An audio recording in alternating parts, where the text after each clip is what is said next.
Well, maybe if you weren't a terrible person, no one would call you a terrible person. Shocking information, I'm sure. But hello, hello, and welcome. So we're continuing where we left off. We didn't quite get more than just the sub ending because no thoughts had empty. No, that's not the reason. Because we left off on a puzzle. The start of a puzzle. We got into another room.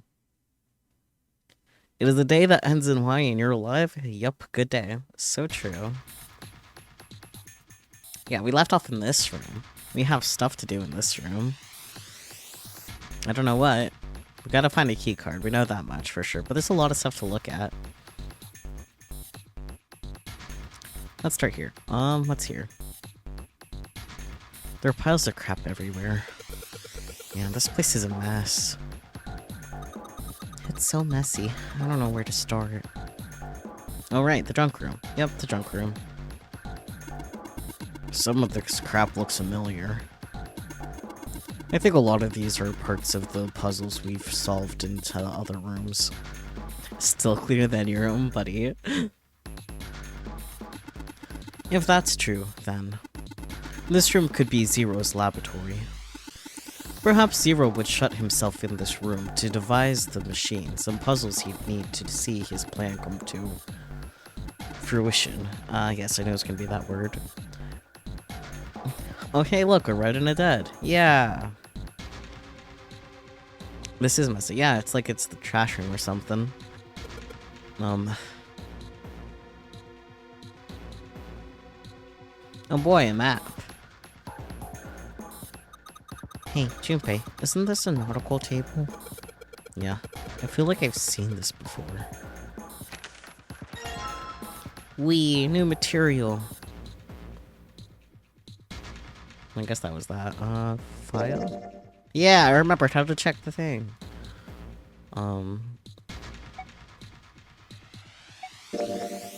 Nautical table from the study. It was found on the drafting table. The faded line on the right edge must be connected to the line on the left edge.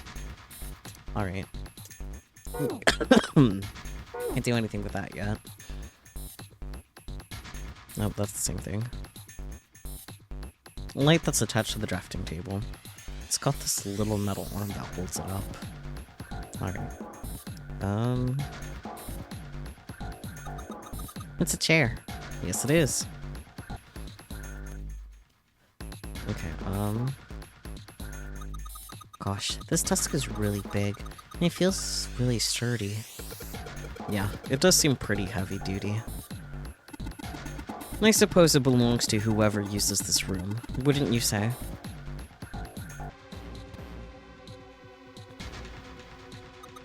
Look, Junpei, the rust on here looks like Elvis's face. Yeah. How exciting. Alright.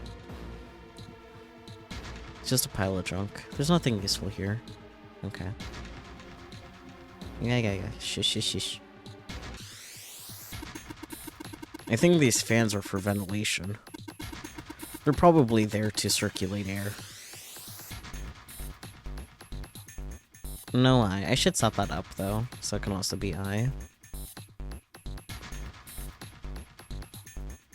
Oh boy. There's a control panel in front of the big screen here. Wonder if any of these buttons do anything. Oh boy. There's something on the screen now. What's this? There are 15 cells here with numbers and letters in them. Let me see that. I see. So whenever you touch a cell, the ones next to it turn on or off. You just gotta use that to make the all cells on the right, on the bottom green. Hey Junpei, I found this piece of paper under that thing. You wanna take a look at it? Do you think this might have something to do with the puzzle? It's a piece of paper Clover gave me. There were a bunch of numbers and letters connected by equal signs on it. Just like you should have. Just like she said, this is probably related to the puzzle on the screen somehow. Thanks, Clover. This really helps. Alright. Alright, let's go back and try again. Anyway, it looks like I just need to make all of the cells all green. Alright, and the hint... 0 equals 0, 1 equals 1. Okay, so everything is... yeah, but it's just hexadecimal, because of course it's hexadecimal. Yeah, shocker. Okay, so we need the top one to equal 10. Yeah, it does sound like checking out at a register, doesn't it? I'm screaming. I don't know. Because I'm almost getting it, but I'm getting tripped up on, like, one of them being still activated that I don't need to be activated. Fuck, the stupid-ass D. Thought I almost had it, but no. Okay. 9C4. Then D. Reset. You messed it up. It's okay. I've messed it up a lot myself already, so... F5D? Oh. Good job! Thank you, Relix, for having the brain cell. You did it, Junpei. You're so smart. Yeah, Relix, you're so smart. You seem to have done an excellent job and solved the puzzle. Just what I would have expected of you, Junpei. Hey, come on, you're embarrassing me. Whoa, whoa. Don't get cocky, kid. We don't got time for that. Look at this. Check out the right edge of the control panel. The lid slid open, and something came out. Oh boy. Where? Oh, that. Heh. 3 moves, do personal best. A metal plate shaped like a shield. There's a cross engraved on it. Interesting.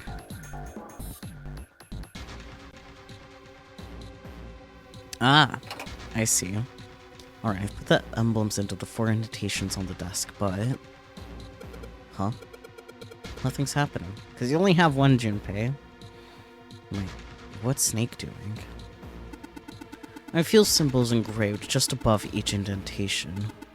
On the upper left is the steering wheel symbol. On the upper right, the cross symbol. On the bottom left, the mysterious circle symbol. And lastly, the waffle pattern is engraved near the bottom right indentation. Additionally, each symbol seems to have been given a number. 1. Steering wheel. 2. Cross. 3. Mysterious circle. And 4. Waffle patterns. Perhaps we need to insert the emblems in this order? That order, huh?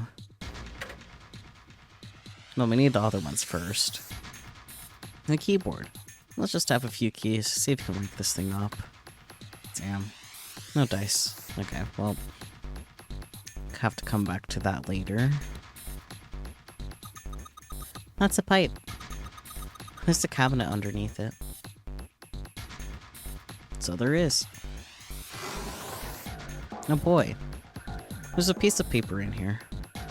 I'm not sure without taking a closer look, but I think it might be a clue. Junpei, we don't need this anymore, do we?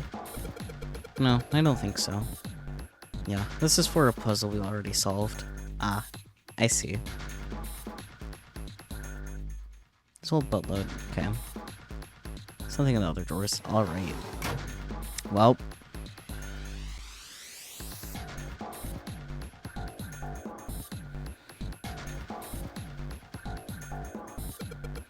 This monitor is part of this machine. It's really dim, though. It's got a map of the world on it, but I can barely see it.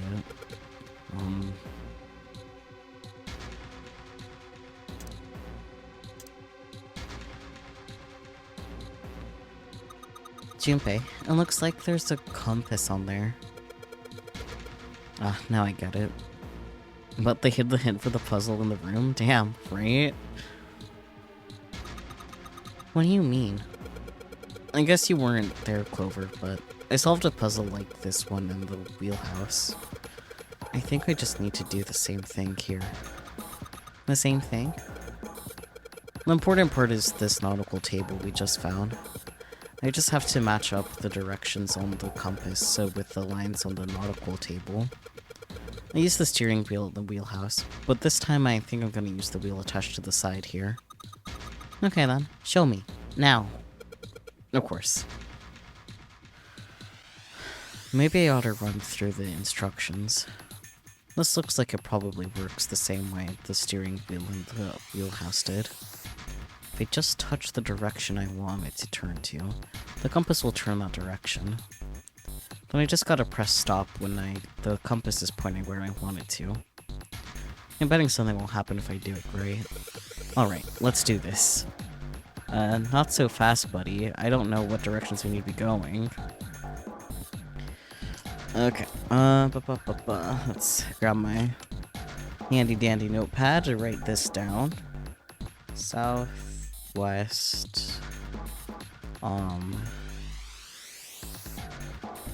thinks about directions. Southeast, northeast, east, north, east. Let's see how directionally challenged I am. Okay, so first, go south.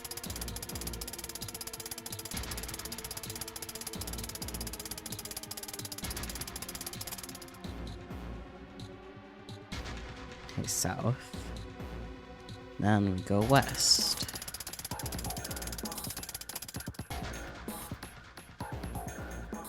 Then we go southeast. This might take a while. Okay, it's fine. Doesn't matter what way we turn it just matters we get to the right direction. Well, the compass does have all the directions, north, south, east, and west. So true, so true. So southeast, then northeast.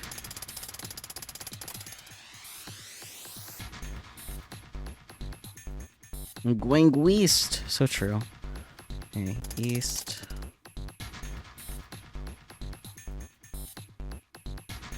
North.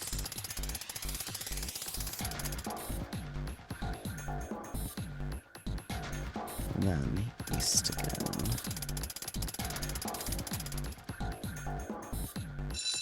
Yay, I did it!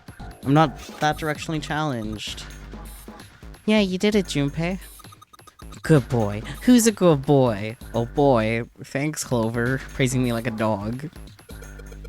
Knock it off. Nay, we don't have time for screwing around right now. Check out the right side of the monitor. It just kind of slid open and something came out. No, yeah. I heard a noise too. You know that big box in the hall by the exit? I think it made a noise. Like, something unlocking, you know? Noise, huh? Well, yoink.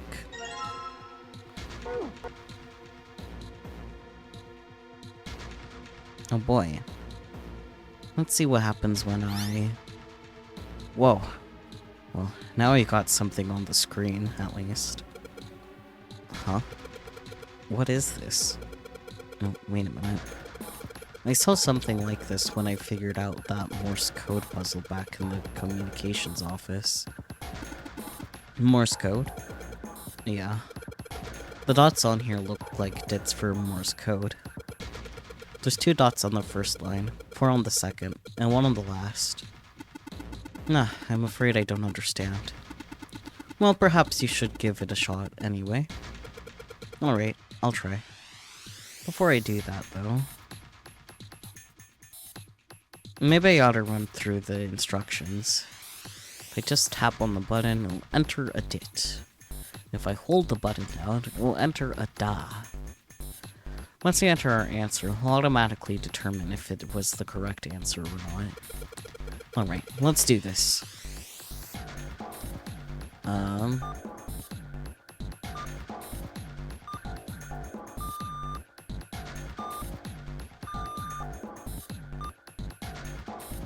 Okay, I'm just gonna wait till we have the hint.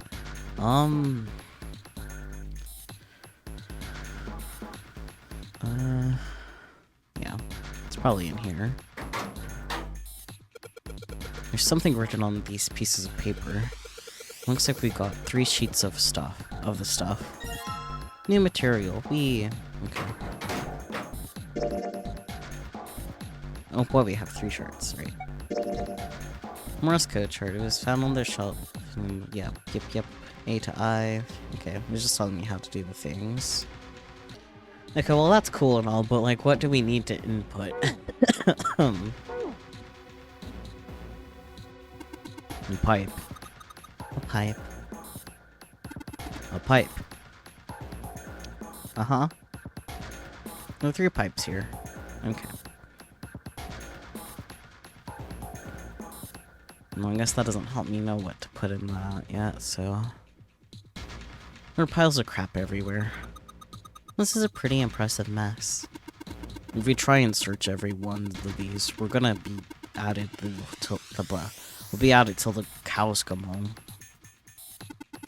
Well, that doesn't seem too bad. We won't have to go bring them in ourselves then. Don't you get smart with me, kid. How about we deal with this area later, okay, guys? Maybe we should try something more promising. Okay, that just tells me there's nothing useful there. These monitors hang down from the ceiling. Each screen shows a room on the ship. Interesting.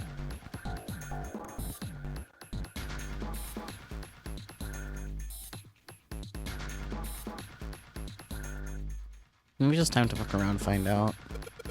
Alright, let's give it another shot. Before I do that, though, maybe I'll run through the instructions. Okay, yep.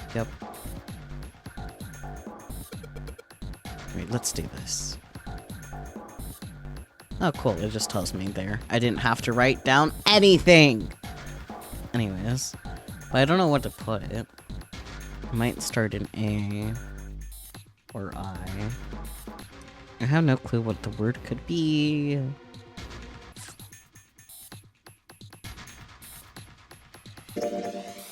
Nope, not that. Man, I don't know. There are 3 monitors here. The power's on, but there's nothing on any of the screens. It's so small. I wonder what it is. I got no idea. Give me a P! Give me an I. Give me a P and an E. What's that spell? Pipe. Well, what the hell are we doing?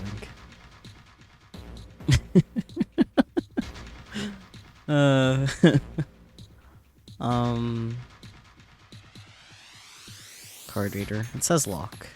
I'm not gonna be able to open this until I find the card that goes to this thing. Yeah, figures. Hello, junk. We don't have time to go through this. Yeah. The metal shutter looks pretty sturdy. It's framed with black and yellow warning stripes. Right, let's open it. Oh, holy shit. That is pretty damn creepy. There's a coffin in there. A coffin. Not just any coffin. Coffin. Oh man, does someone think... Yeah, he's all pale. Is thinking the same thing I am. No way. Could this be? I'm sorry, but what's going on? It's a coffin. I wonder if there's a vampire in it. Right, I guess Clover and Snake don't know the story. Man, I can't bring myself to tell them. Well, at any rate, let's have a look around. Oh boy. There's a metal plaque on the coffin. I know what the word is supposed to be for the Morse code. It's probably just ice. Okay, anyways. There's a metal plaque on the coffin. Snake's touching it. All ice. Ah, the two machines. Oh. Holy shit. Wait. Oh my god. Yeah, that makes sense because the other one is supposed to be all. I didn't do the puzzle yet, Snake. Thanks for giving me the answer, though. Man, this is serious. Oh well, let's open it, shall we? Clover, if you could give me a hand. Okay. I got it. Ready? 3, 2, 1. Ha. Eh. No luck. It doesn't seem to be ready to open. Yeah, but it's not like it's screwed shut or something. Yes, I believe it's locked in some other way. Hey, 7. You think you could open it up with your superhuman strength? No, What's wrong? I think I'll just pass on this one, okay? What the heck? Very well, we'll just have to give up on the coffin for now. Let's look around the room a little more, shall we? Alice sleeps in a small chamber past the forest of knowledge, beneath the navel of the gigantic. Is that actually true? Oh boy! Well anyways, we know what to do for the Morse code now. Humpty Dum. Have you figured out what you're supposed to enter here, Junpei? Yes, I did. It looks like the word that's supposed to go here has 3 letters. It's got 3 lines, and I think each line is 1 letter. I see. Well, if that is the case, then perhaps the letters you need are made up of 2 symbols, 4 symbols, and 1 symbol respectively. I figured that out already! After all, isn't that what you just said? 1 line has 2 spaces, and the next 4, and 1 last only in a single space. I see. So in other words, I gotta enter either the dots or the dashes. In a set of 2, and a set of 4, and then just 1. The game is treating me like I'm stupid. Let me just do the puzzle, okay? Yes, well, so it would seem. Maybe I ought to run through the instructions. Yeah, I got it. Yeah, let me in. Let me in! Alright, let's do this.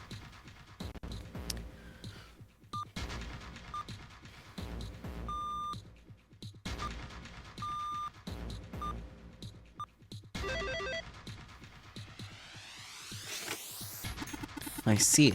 It seems you have solved the puzzle, Junpei. Excellent work. My answer was ice. How did you know? All I had to do was listen to the sounds the machine made. After that, it was a trivial matter to decode them. You know what, that's fair. Ah, yes. I believe I heard a noise from somewhere on the right side of the device after you solved the puzzle. It sounded rather like something sliding open. Do you see anything that could have made that noise? Yeah, that's true. Ah yes, one more thing. I heard a sound from behind the shutter. Perhaps the coffin is unlocked now? What? Yeah, I figured. Oh wait, this game got an M rating? Well, okay then. Shouldn't be treating you like you're stupid. No, it was rated C. Let him have hell. Yeah, that's valid. Like, I get that it was my 3rd attempt, but, like, still. Like, come on, man. Alright, coffin time, baby. Alright, fine, I'll open it. Okay, Junpei, you can do this. It's just a box. It's just a box. Oh, holy shit, this is a coffin. There's going to be something horrible in there. I just know it. Okay. Deep breaths. Here we go. Enjoying the merit badges? A little bit. That was a regular door sound.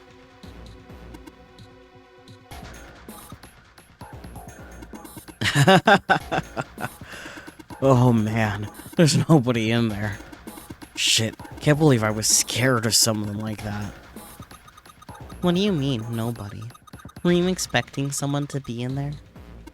It's a long story. Ask Junpei about it sometime. Well, just like 7 said, there's nobody in there. There is something in there, though. Well, 2 somethings, actually. What is that?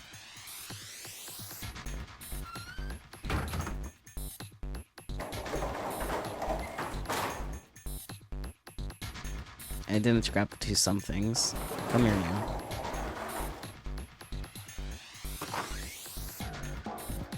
There's something down there on the bottom. Yeah. Okay, I had to click on it. Intuitive. There are two things on the bottom of the coffin. Looks like we've got a plate with an emblem on it. And... the Neptune key! Yes, we finally found it! Now we can get through the hallway. That's correct, Clover, but we do need to get out of this room first, you know? Yeah, I know. Okay. Let's get the hell out of here as quickly as possible. I don't have any objections to that. I don't think we'll use the Neptune key in this room. It's really important though, so I'll keep it in my pocket for now. As far as this other thing goes... Coffin emblem. Yippee. Alice walks among us. So true.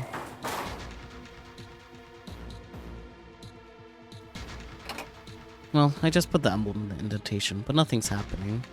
The indentations are numbered 1 through 4.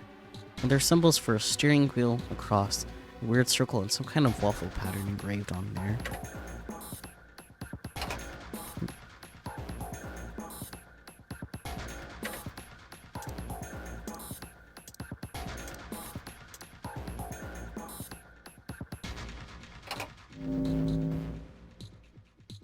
Whoa. Well, now we got something on the monitors at least. What's that? Looks like some kind of puzzle. I wonder if these are the rules. Here, I'll read them to you. When you touch a numbered area, that area will be selected, and will turn blue to indicate this. Touching a numbered ball after selecting an area will cause that ball to be moved to that area. However, you cannot move the red balls. You can only move 3 to 5 balls into a single area. Press the check button once you have moved all of the balls, except for the red ones, which you cannot move. The digital root of the balls in an area must match the number for that area. That's it. I see. But I still don't really get it. Whatever. Like they say, practice makes prefects. Let's give it a shot. Don't you mean practice makes perfect? Hey. Let's see you solve the next one. Then you can make fun of me. Buddy, he has the brain cell most of the time. Okay, so digital root of 6 is what we need for the first one. So let's see. Who all went into room 6? It was 3, 6. It was Santa and June. Who else went with them? 7 and Lotus? Yeah. Then for room 3, Ace, Snake, and 9. We cannot use this number. Okay. Then 4, 5. Okay, this is it, right? But nothing's happening. There were still 3 more indentations left empty. I imagine something will happen when they're all filled. Doesn't that seem likely? Yeah, it does. Give me that item. Alright, I guess something happens if we put that in there. Chimpy, do you think you could maybe put the wrong one in there?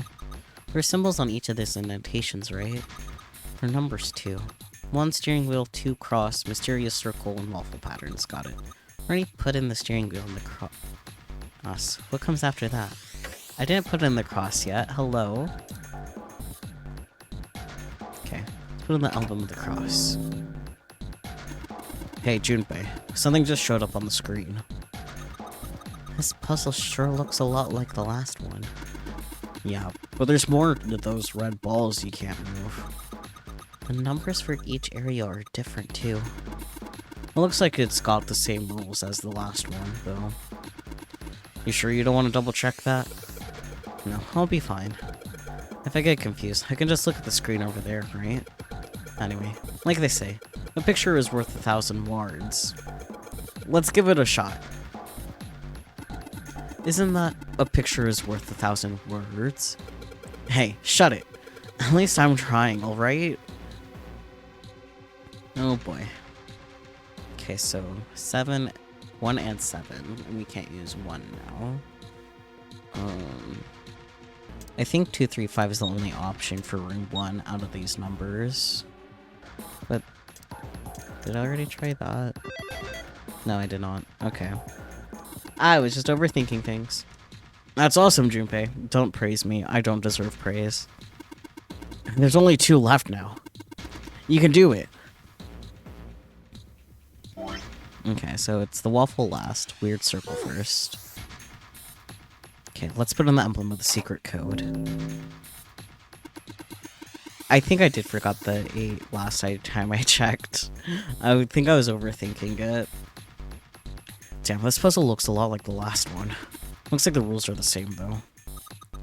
Don't you think you should double check it? Come on, this is the 3rd time I've done this. Including the choking.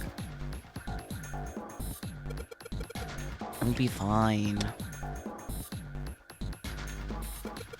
So this, if you can't think of anything clever, please don't strain yourself. You might hurt something. Shut up. Just give me a break, alright? I'll think of something. Oh boy. 7 and 7. Oh dear. Okay. And we can't use 3 this time. Well, I feel like 4, 6.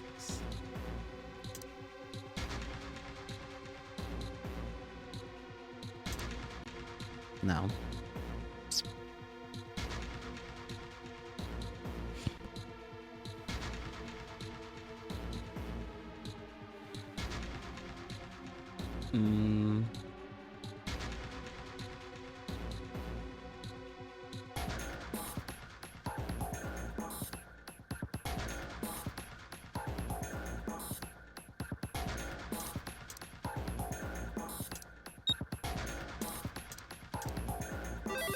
Okay. Excellent work, Junpei. You've only got 1 left. I can see the light at the end of the tunnel. Well, if you're seeing things, buddy, there might be an issue.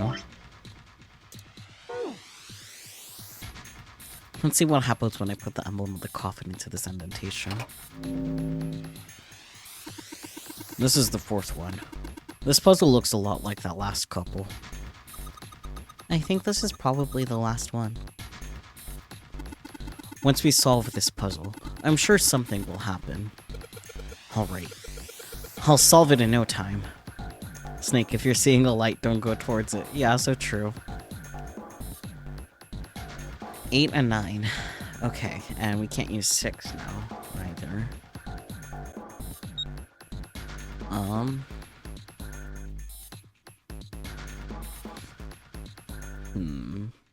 But don't we need a minimum of 3 per one? What if we put all of them in 1? Maybe. But what would the visual root of all of them be? So we can move all of 5 of them to a slot, but then the other door wouldn't open. Yeah, so, like, it just becomes red after having all of them in there.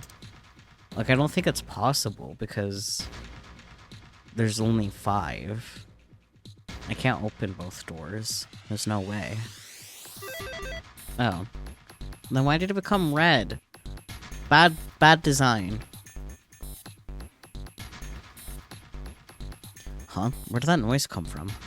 Underneath the keyboard? Way to go, Junpei. You answered all the questions. Damn, Junpei, good job. Hey, did you hear something just now? Yes, I heard that as well. From the bottom left corner of the desk, I believe. I think it went red saying room's full. Probably, but still is misleading. Move. Huh? A picture. That's what I was thinking. In the drawer was a single picture. Just some dudes. He picked it up. It was a photograph of 4 men. What the? Yep, that's definitely the ninth man for real, for real. Just as I suspected. Involuntarily, Junpei's eyebrows shot up. He'd seen 3 of them before. What the hell is this? A photo.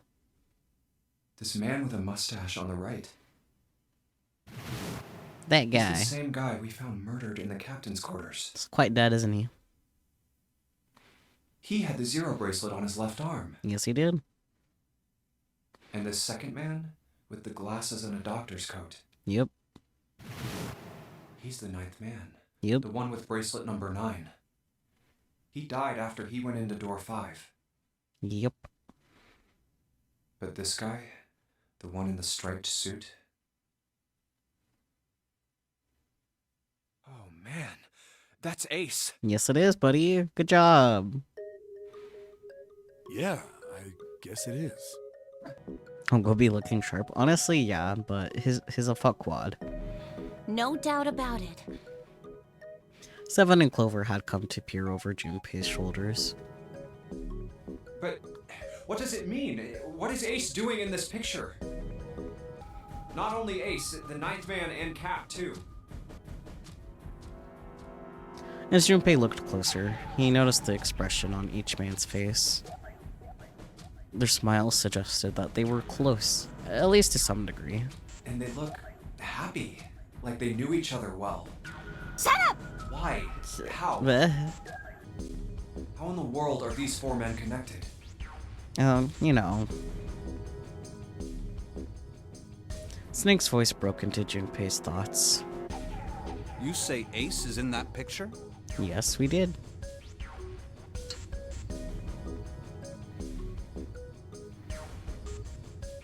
Yeah, you don't stream as much anymore. At least not lately. Yeah, it doesn't look like it was taken recently, though. Ace, the ninth man, and Cap all look about 10 years younger. Ah, so the ninth man and the man you found murdered in the captain's quarters are also in the picture? Convenient, isn't it? Yeah. Is there anyone else? Or are there only 3 people in the picture? I'm afraid I can't see it. Yeah, I'm afraid you can't see it, Snake. No, there's one more guy. Head pats, let's go. Oh, yes, now it does that.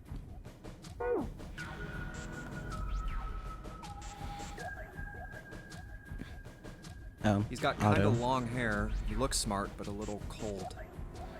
My Snake's so funny, because he is. He's the only one I don't recognize. That's okay, I'm pretty sure he's dead. Snake knit his eyebrows. What's the date of the photograph? It doesn't have one. Did you look on the back? Back. Yes, the reverse. The other side. Junpei flipped the picture over. Huh. There it was. To be precise, it wasn't a date, but it was certainly significant. He read it out loud so that Snake would not be left in the dark. Praying for the success of the Nonary project. With Nijisaki, Kubota, and Musashido. Nonary Project, Nijisaki, Kobuda, Misashido. Junpei immediately flipped the picture back over. Then the 4 men in this picture were the organizers of the Nonary game 9 years ago. Yeah. Snake is in the dark, though. He is, for real. Since Hongo wasn't mentioned, Junpei figured that could only mean he'd written the words on the back himself. That means Ace, the ninth man, and Cap were all responsible for making it happen. Yep. But I feel like I should be more shocked about this. It's almost as if that's just how things were always supposed to be. That their true identities did not come as a surprise was what Junpei found most surprising. Why? Why am I not surprised? Ace was the one in charge of the Nonary project. But then why? Why am I so calm? It's like I already knew. Yeah, because you did. Because we did the safe ending first, Junpei.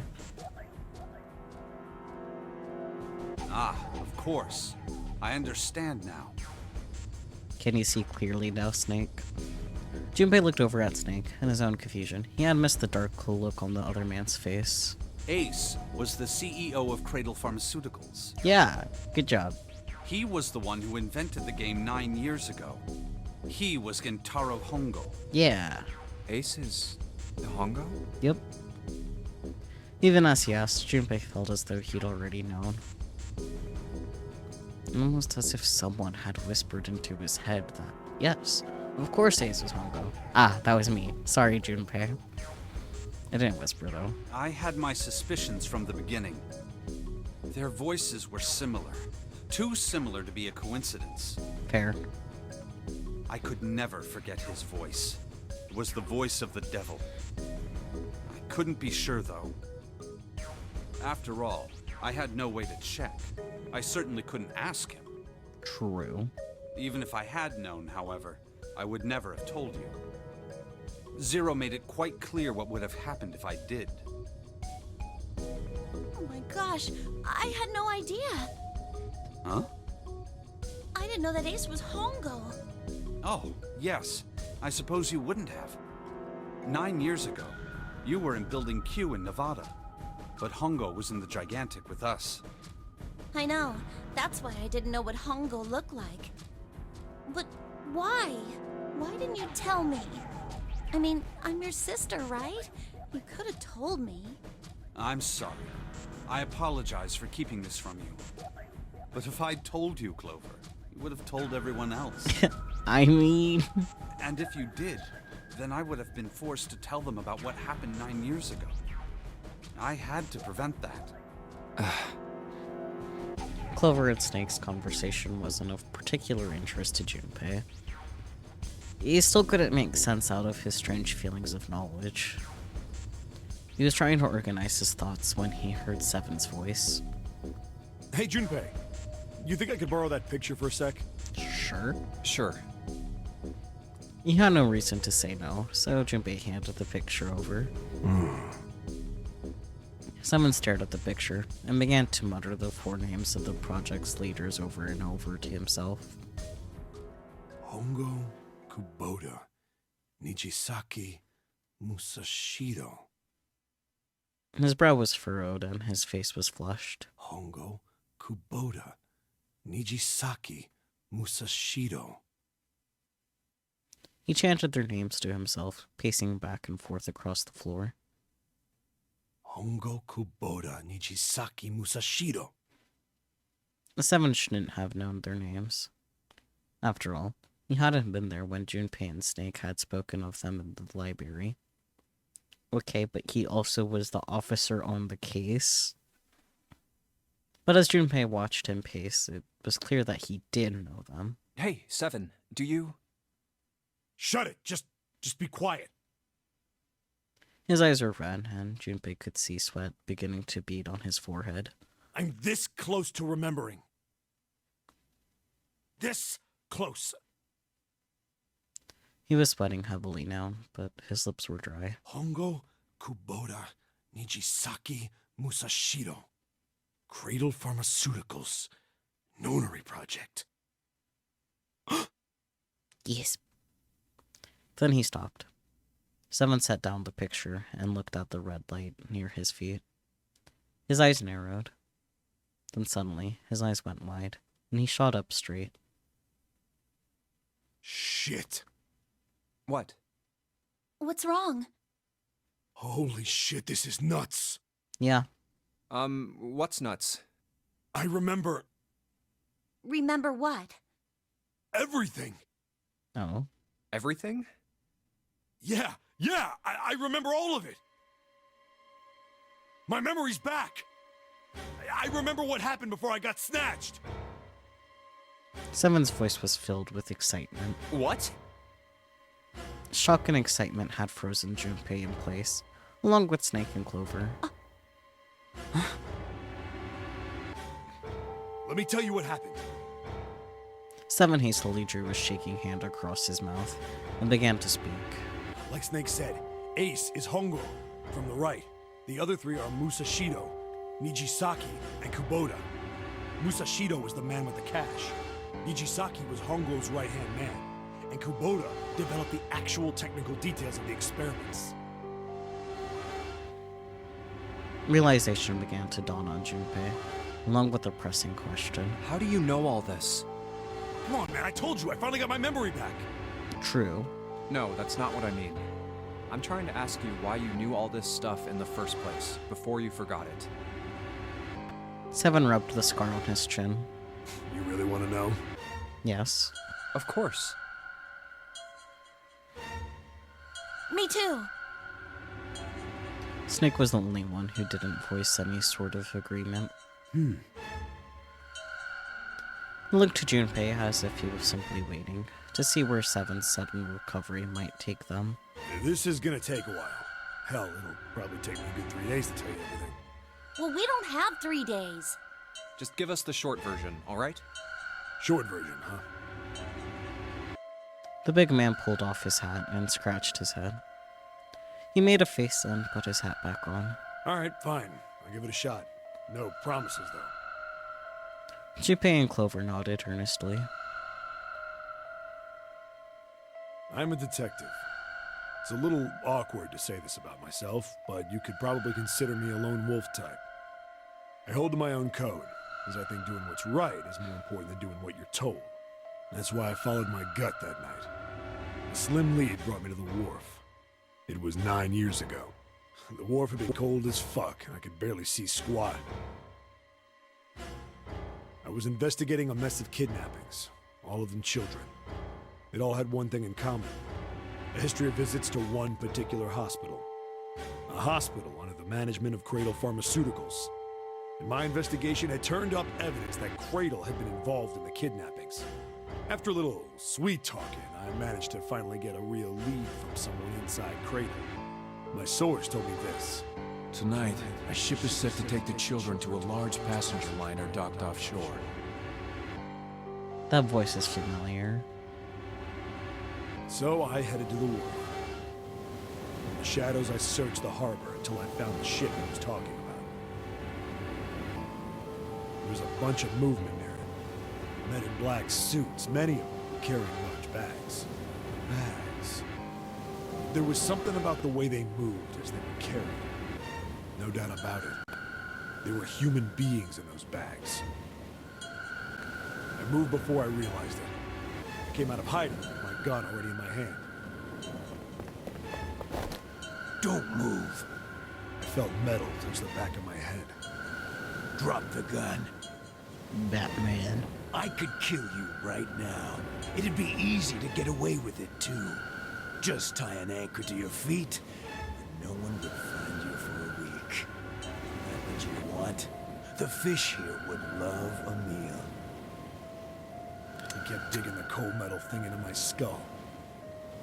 There was nothing I could do. I did what he said and laid my gun on the ground. Then suddenly, there was a sharp pain in my neck. A needle. A drug? Soparil. That was my last thought. My face hit cold concrete. I was out like a light after that.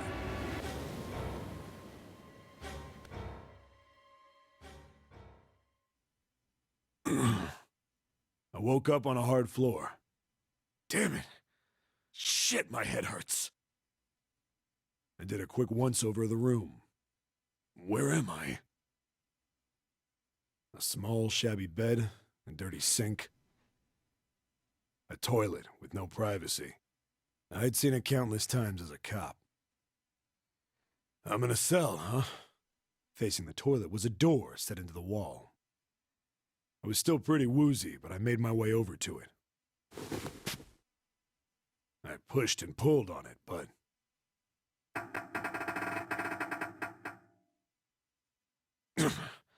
it won't open. Not like I expected much else. Would be dumb enough to put me in a cell and leave it unlocked. Threw myself against the door a few times, but it wouldn't budge. I knew it. I gave up and made my way back to the bed, and sat down. Huh. I I sat there for a very, very long time. Who knows how long. Then, I heard a faint voice. The voice was far away.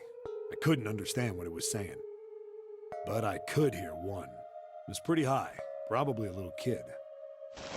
Huh?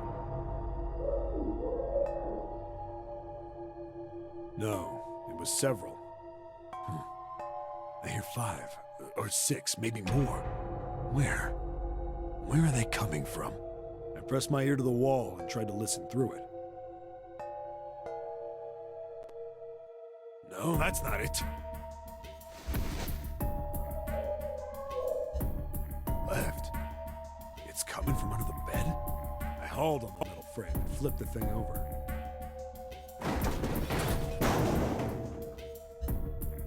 And there it was. The bed had hidden an air vent under it. The hole in the wall was covered by a metal grate. I dropped flat on the floor and peered through the grate. I couldn't, but I knew it in my gut. This was where those voices were coming from. Hold on. Why are there kids here? But then what my inside man told me popped into my head. Tonight, a ship is set to take the children to a large passenger liner docked offshore. Whoa, whoa, whoa. Am I on that ship?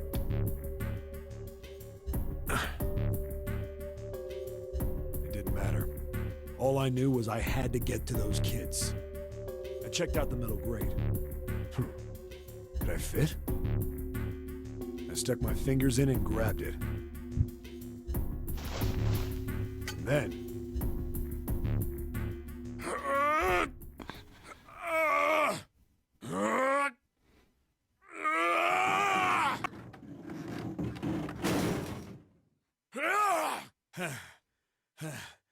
Yeah! How do you like that, you son of a bitch? I finally got the damn thing off. Sweat was dripping down my face, so I wiped it off and crawled inside. The first bit or so was tight. I had a wriggle on my belly. It wind up eventually, and there was space for me to crawl along on my hands and knees. I went from crawling like a worm in dirt to skittering like a bug. Couldn't say it was much better, but I'd take what I could get. And when I'd been in the thing long enough to start wondering where it'd take me,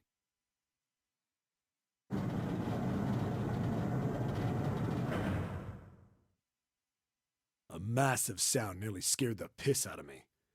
It was like a heavy metal door had just been slammed shut. Then there was a voice.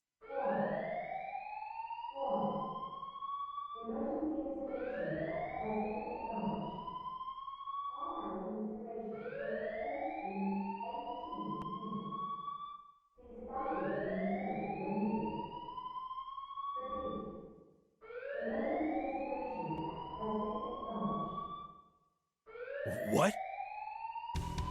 I wasn't sure what it meant, but anything with an incinerator is bad news. I mean, Then, almost as if that was a cue, I heard a mess of young-sounding voices.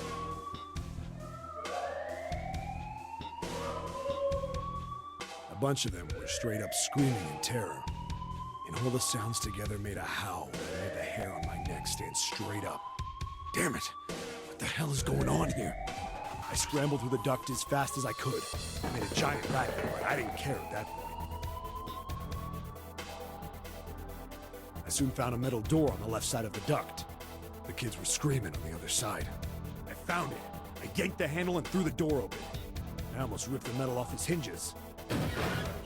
What the hell is this place? I couldn't believe what I saw. The room had a dome up top, and there had to be about 9 walls, all the same size. Up in the ceiling was an upside-down funnel, almost like a chimney. I looked down. There they were, the kids I'd been searching for. They all gawked up at me, suddenly silent, for the moment, from surprise and fear. Scared of the room or me, I couldn't tell. Probably both, actually. Not like I can blame them running into a mug like this when they're already scared shitless. I snorted at my own dig at myself and turned to the kids. Don't worry, kids, I'm not your enemy. I'm one of the good guys. All of them stood there, frozen. Well, except one. He was a boy, slightly older than the others, in a private school uniform. Who the hell are you? He stepped forward and glared at me suspiciously. I'm a detective. I'm here to rescue you. It looked like they relaxed some the second I got the words out. How are you gonna help us? Where's the exit? There isn't one. The doors we came in through won't open, and the door over there... He kinda cut himself off. I think he was considering something before he changed his mind. Anyway, there's no point. We can't all get out of here. If we don't get out of here, we're gonna be burned to death. Burned to death? Can't you hear it? That voice said the incinerator's gonna start up soon. So... The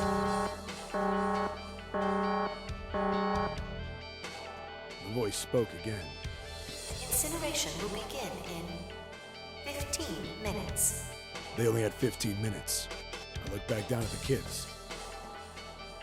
Looks like a good 20 or 30 feet to the floor. No way I could pull them up.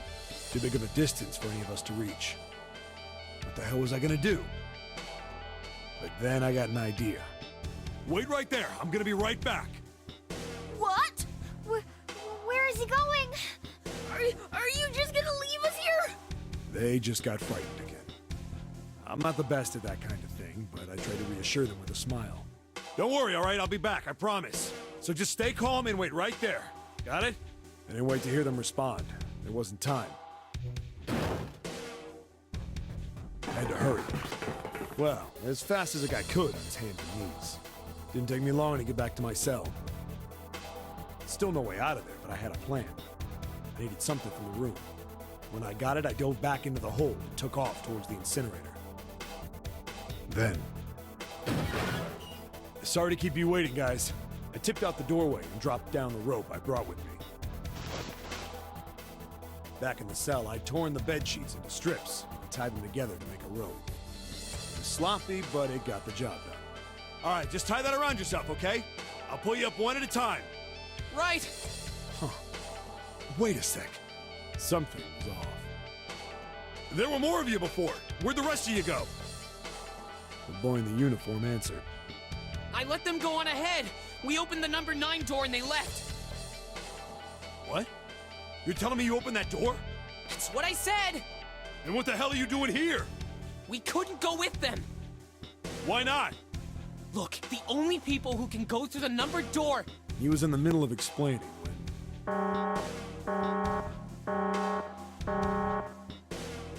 Incineration will begin in 5 minutes.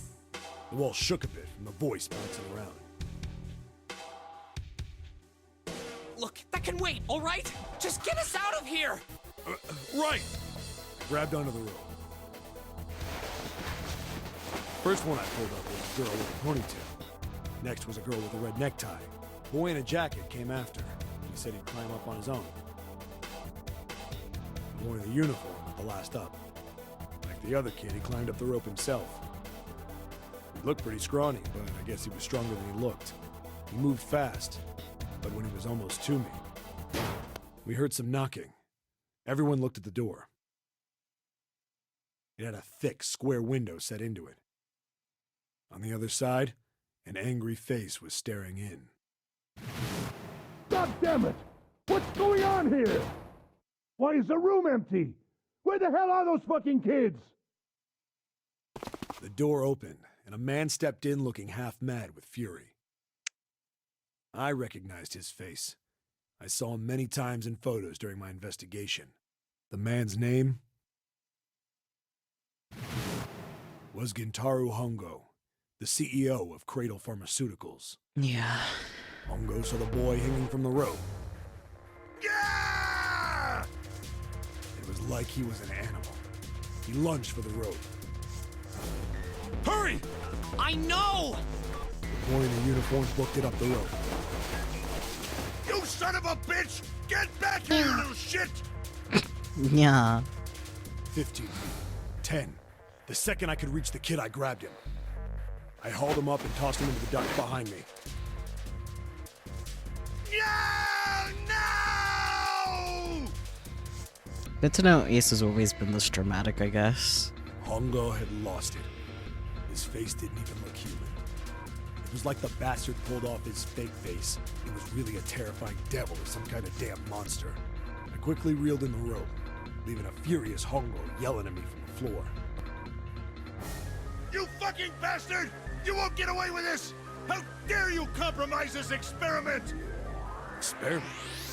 What experiment?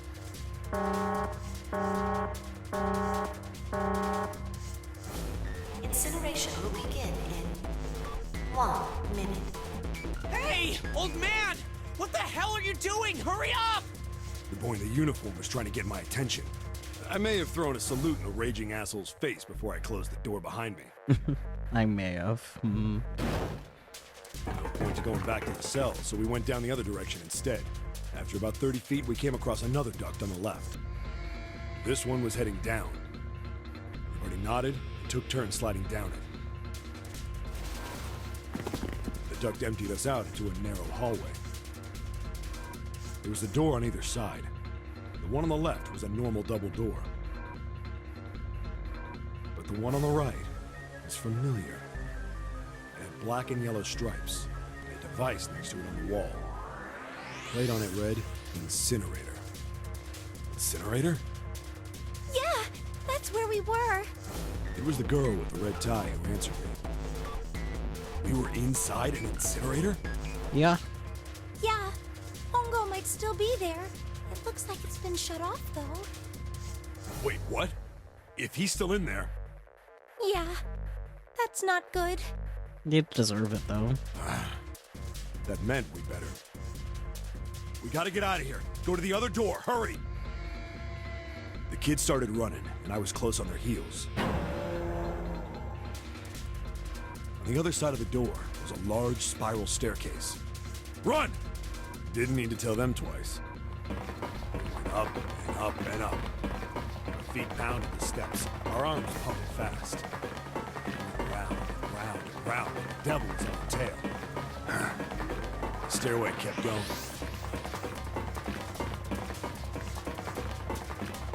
We passed a couple of landings when the boy in the uniform suddenly spoke. No, sorry, but Seven's face in the CG is something. Something's up. Akane's not catching up to us. Akane? My kid sister. The girl with the red necktie. Akane. That's strange. I didn't remember seeing that name on the list of missing kids. Hey! He kept his hands around his mouth and yelled. Nobody answered him. Maybe we outran her.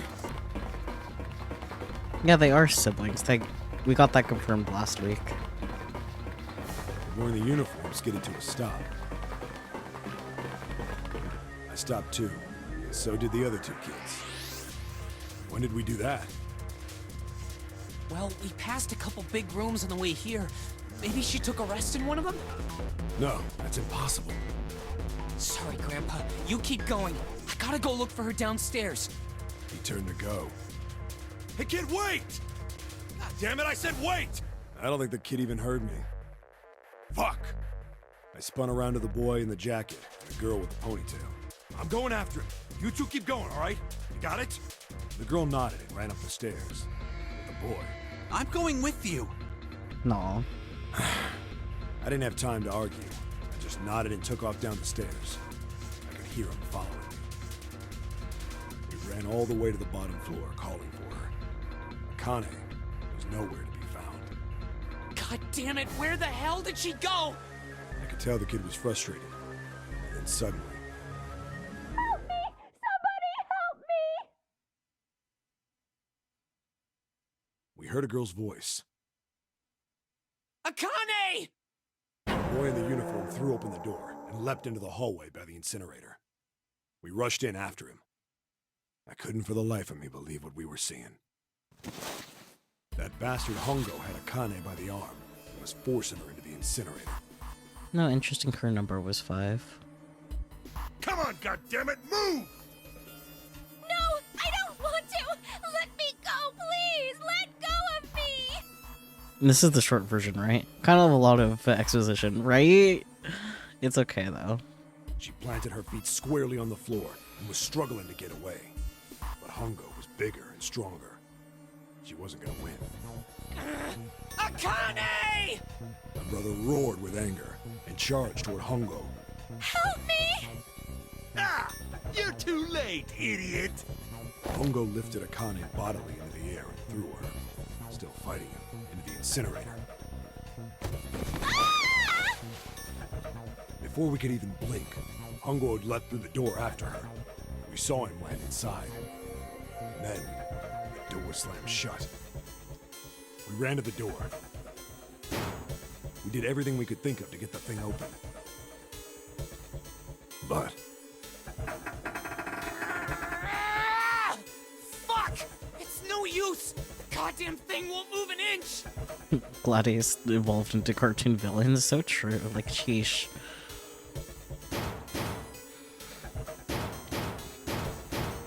he started slamming his fists against the door. He was close to shattering his knuckles with how hard he pounded on it.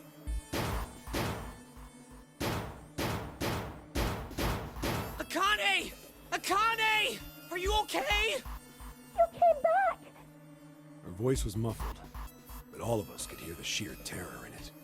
What should I do? I think I'm trapped in here. Where's Hongo? He went out the other door. What? Warning. Warning. Emergency incineration command has been acknowledged. Automatic incineration will take place in 18 minutes. Please evacuate the incinerator immediately. Repeat. Emergency incineration command has been acknowledged. Are you fucking kidding me? It's the same damn thing! Are you there? Yeah, we're here. Just hang on, alright? We're gonna figure out a way to save you. His words would have seemed like a sick joke to her if she'd been able to see how white and bloodless his face was right then.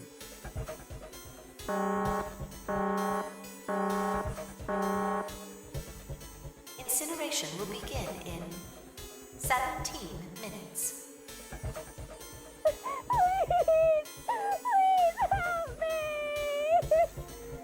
I'm really, really scared! I don't want to die!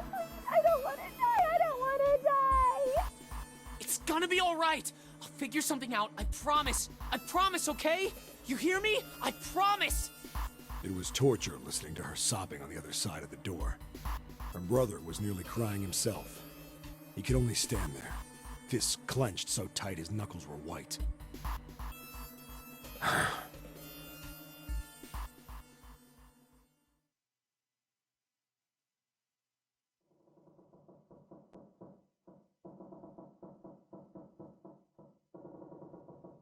It was silent. And all they could hear was the creaking of the boat as it shifted in the water. And they waited. And waited. But Seven didn't continue. What happened then? Junpei couldn't wait any longer. He had to know. Seven looked at the floor. Come on, man. Put yourself in my shoes. It doesn't end good. You think I want to remember that? Then... Yeah. Shit. If I'd known it was gonna be like this, I almost wish I hadn't remembered. Seven shook his head.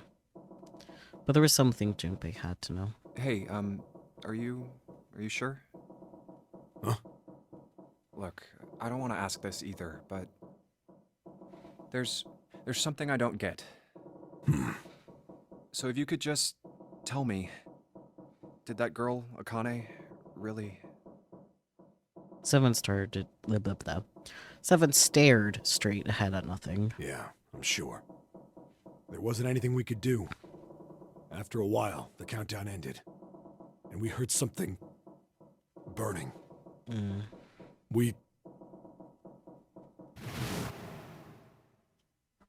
The fire stopped, but we still didn't move. Me and the jacket kid were frozen. The boy in the uniform collapsed as if he couldn't hold himself up anymore. A few minutes passed. The door opened. The boy in the uniform tripped over his own feet running in. We followed, too numb to speak. The air in the incinerator was hot. Every breath made my lungs feel like they were on fire. It was like standing on hot asphalt. The air was wavering, and in the middle of the room, there it lay. The kid's legs were shaking so bad, I don't know how he managed to walk. I couldn't see his face, but his body somehow looked empty. Finally, he reached it. He fell to his knees as his legs gave out on him. And then...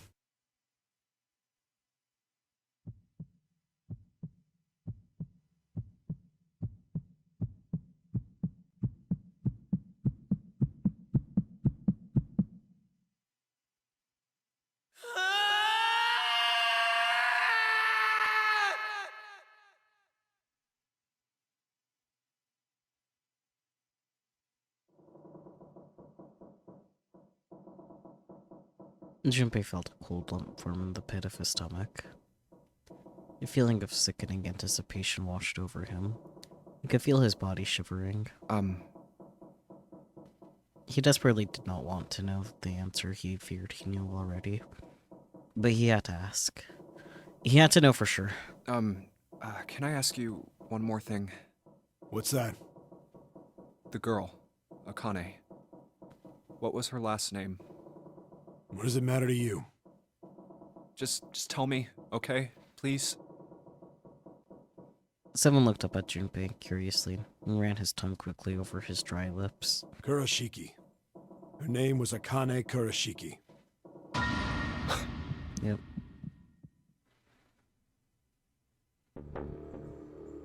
Something inside of Junpei stopped. He had no more words left. He had no more Junpei left. He was just a shell of flesh and bone. Seven turned to Snake.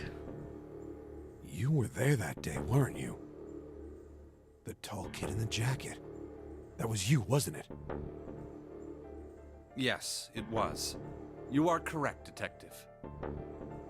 Junpei's mind was blank, withdrawn from the world. Somewhere far away, you could hear Seven and Snake talking. Don't misunderstand me. I told you before how Zero threatened me. There was nothing I could do. I couldn't say anything about what happened 9 years ago. So you're saying you're not working for Zero, right? Of course not. Clover, what about you? Hey, come on! You really think I'm working with Zero? I told you before, you idiot! I was in Nevada, in Building Q. No, neat. Junpei, you know, on Akane Kurashiki. Small world. So true. I did hear that a detective rescued the kids on the boat, but... I didn't know it was you! His surprise seemed to be genuine. Seven regarded Clover for a moment and rubbed his chin thoughtfully. Well, I guess I believe you. Clover nodded. Alright, let me ask you another question. The funniest thing the game could do is make it so that June actually isn't the same Akane. That would be really fucking funny, but alas. He stuck his hands into his pockets and took a few steps. Then he stopped and turned to face them again. Santa's real name is Aoi Kurashiki. He's Akane's brother. You know that?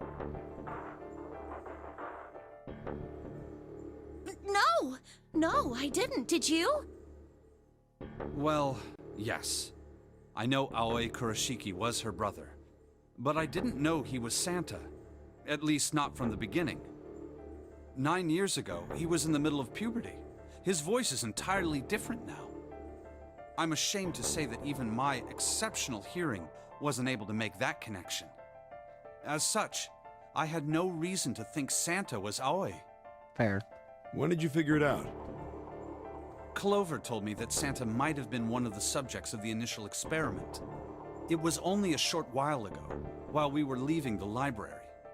When she told me that, I had a feeling. Santa is Aoi?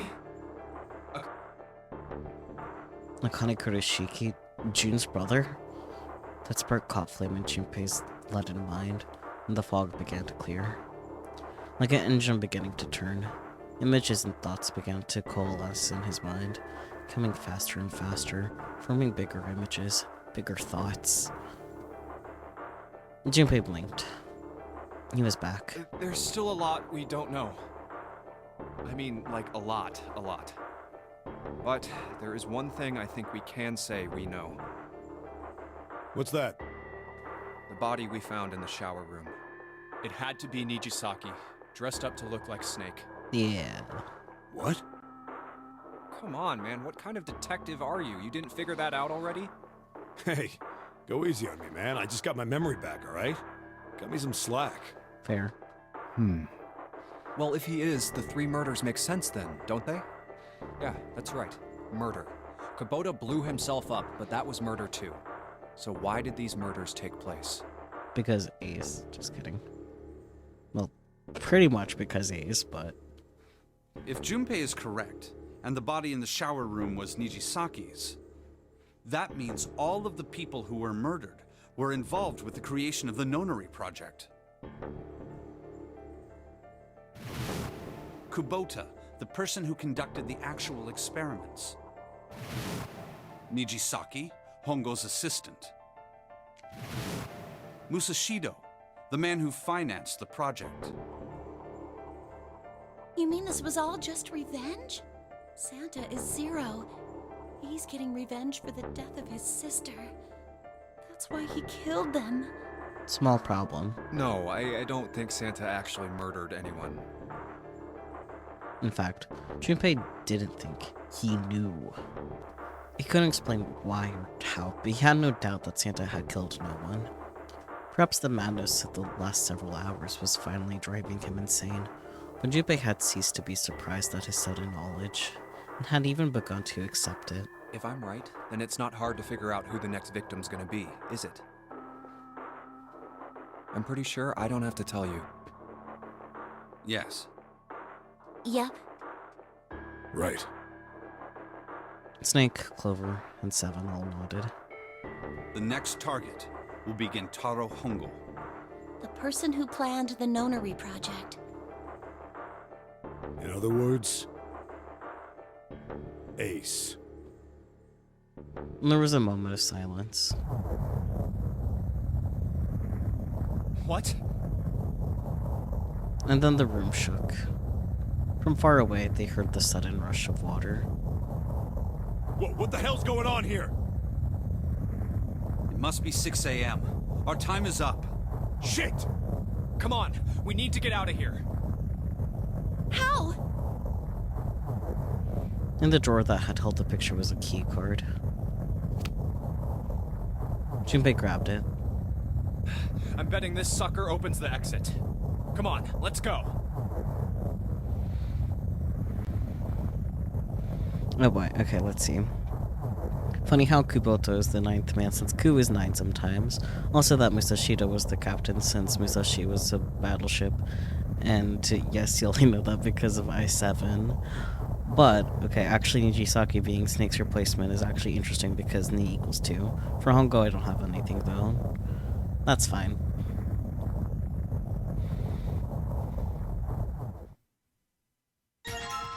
New material has been added to the file screen.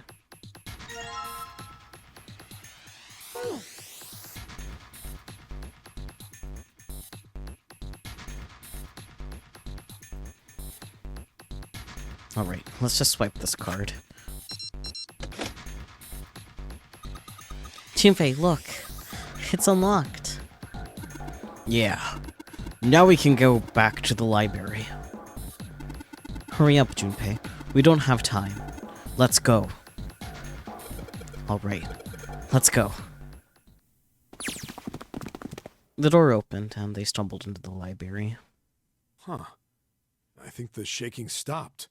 It would seem so, but we are yet to be out of danger. True. You're right. Let's hurry. They ran across the hallway. This exit needs the Uranus card, too. Straight for the large metal door.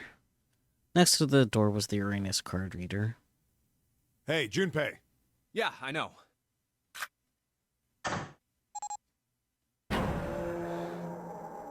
They slid the key card through, and the door rumbled open. All right, it's open. Let's go. Out of the library and into the hallway they ran.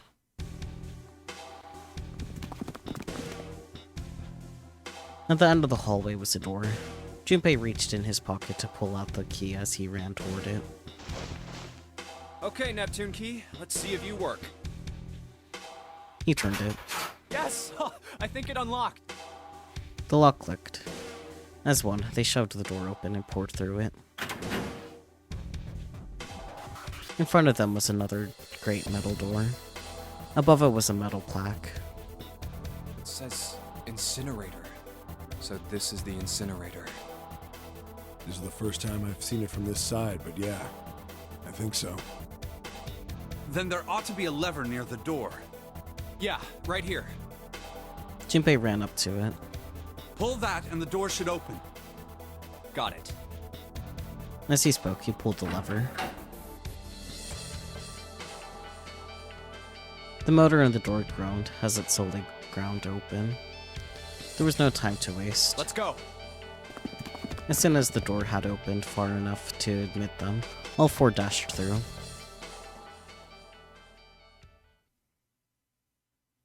Then suddenly, there before them were the four who they parted from earlier.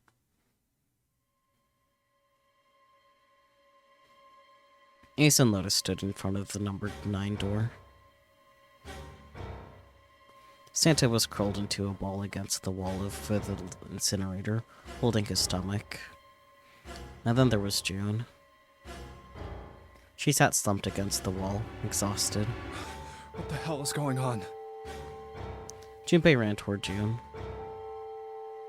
He skidded to a stop in front of her and knelt down. What's wrong? Are you okay?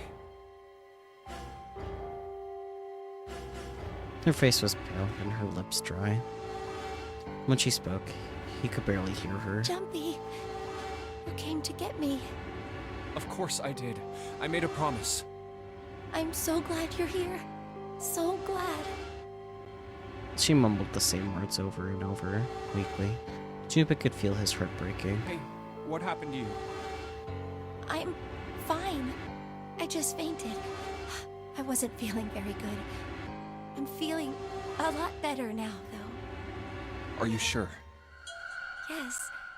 I just need to rest a little longer. I'm sure I'll be fine. You shouldn't worry about me. She was looking toward Santa. Junpei turned to look as well. Santa. Santa grimaced, his face contorted in pain. Seven grabbed him by the collar and roared at him. Hey, where is it? Where's the gun? You hide it somewhere? Despite himself, a grunt of pain escaped Santa's lips as Seven shook him. I don't have it. I got sucker punched and they took the gun. What? Who took it? Ace and Lotus? What? Isn't that obvious? I took the gun. Yeah, of course you did, Ace. You fucker. And then of course Lotus is being held hostage again. Ace. God fucking damn it. He did indeed have the revolver in his hand. It was pressed against Lotus's temple. Ace had her pinned to him with the other arm, and she was shaking visibly. Her fiery attitude was gone, replaced by fear. She didn't dare speak. There was sweat on her forehead, and when her eyes weren't flickering up to the gun pressed against her, they seemed to desperately want to say something. Just what the hell do you think you're doing, Ace? Or maybe I ought to say Gentaro Hongo, CEO of Cradle Pharmaceuticals? Seven's deep baritone rumble shook the walls. Ace sneered. You have me at a disadvantage. And I don't like that. You know me, but I don't know you. Yeah, 'cause your face blindness. Do you have any idea how much I've suffered? Can you even begin to understand my pain? The pain of prosopagnosia, right? Junpei's voice was casual. Or at least it was trying to be. Another irritating insect. And how do you know that, Good question. Junpei couldn't say. He just knew. Another unexplainable mystery. No matter. If you don't want to answer, it makes no difference to me.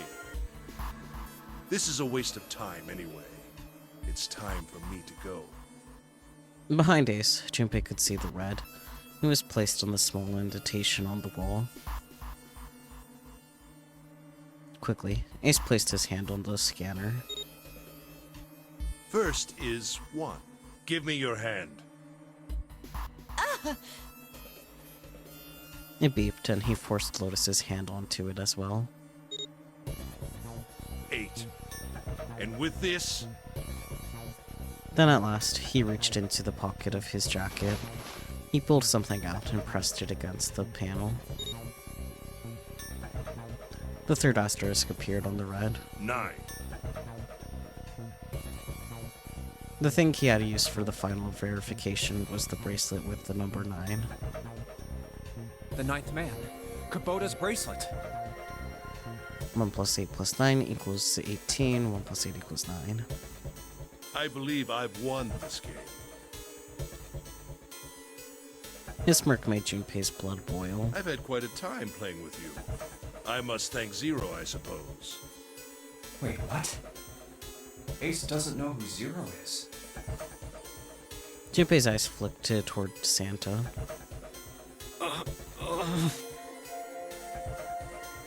He hadn't moved since they'd entered the room. Santa was still holding his stomach and groaning as if in immense pain. Junpei wasn't sure if it was real pain, but he wasn't sure it wasn't either. What the hell are you planning, Santa? At any rate, this game ends now. I will escape, and the rest of you will have a slightly less pleasant ending. I suggest you enjoy your final moments. Goodbye. Wait! Ace, of course, paid no heed to Seven's request, and laid hold of the lever on the red. With a sickening sense of finality, he pulled it.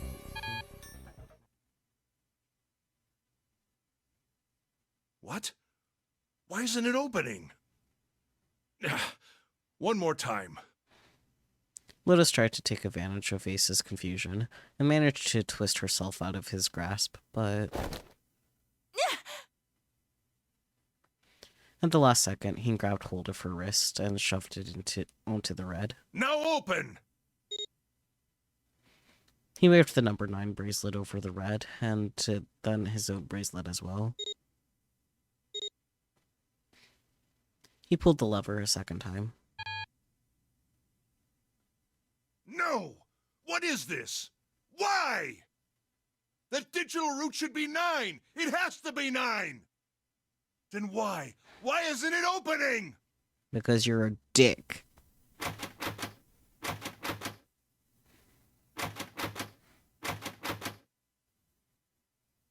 Ace's fury and confusion had overridden all of their thoughts. He had set down the revolver. It was just below the red. Now! Seven chose that moment to act. He moved far faster than a man of his bulk should have been able to, and he launched that bulk straight at Ace. Ah!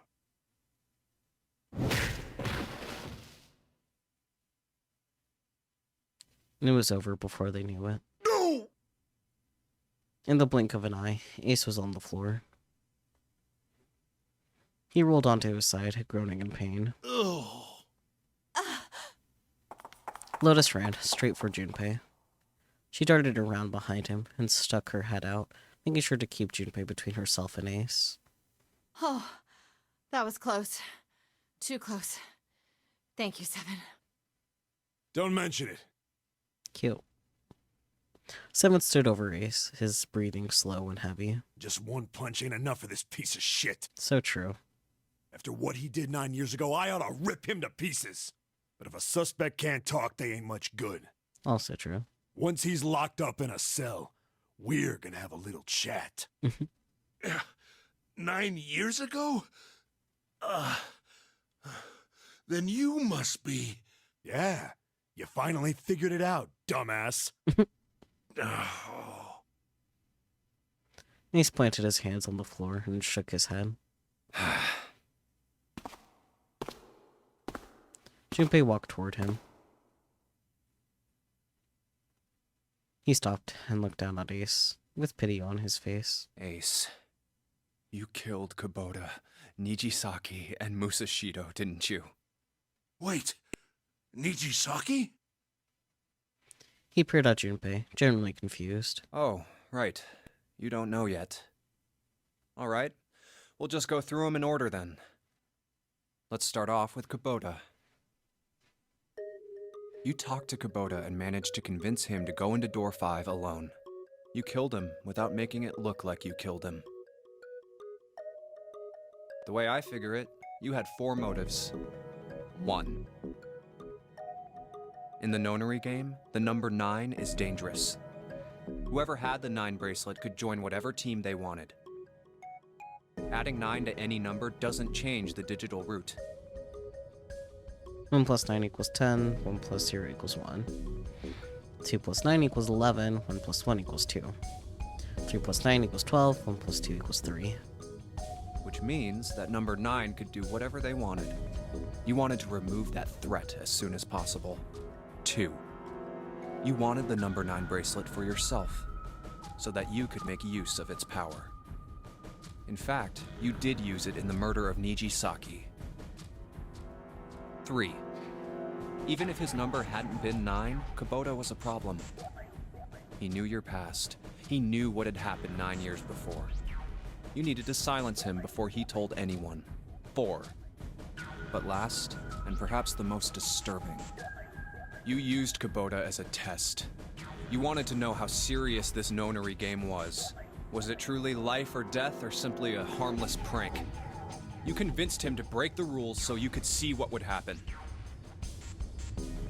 That was why you killed Kubota, but he was only the first. Next was Nijisaki. While everyone was off looking for the missing parts for the Reds, you ran into Nijisaki near the big hospital room. However, because of your prosopagnosia, you didn't realize he was Nijisaki. Chiefly because, when you met him, he was dressed like Snake. That was why you thought Nijisaki was Snake. No, that's not... That was Nijisaki? Why? How did... I'll get to that. Anyway, you thought he was Snake. Snake was one of the kids in your experiment 9 years ago. You remembered him because he was the blind kid. But his presence made you think. Snake was one of my subjects 9 years ago. He probably hates me. But if that's true, why isn't he saying anything? Is he keeping quiet because he can't see? Or perhaps he's working with Zero to get revenge on me. Whatever the reason, anyone who knows my past is a threat. Before he tries anything, I need to get rid of him. That was when you decided you had to kill him. The murder weapon was Kubota's bracelet. You just waved it over the red. Verified your own number and then grabbed Nijisaki's arm and forced it over the scanner panel. Then, when the door opened, you kicked him in. 9 seconds later, the door closed. And then 81 seconds passed. And poor Nijisaki was dead.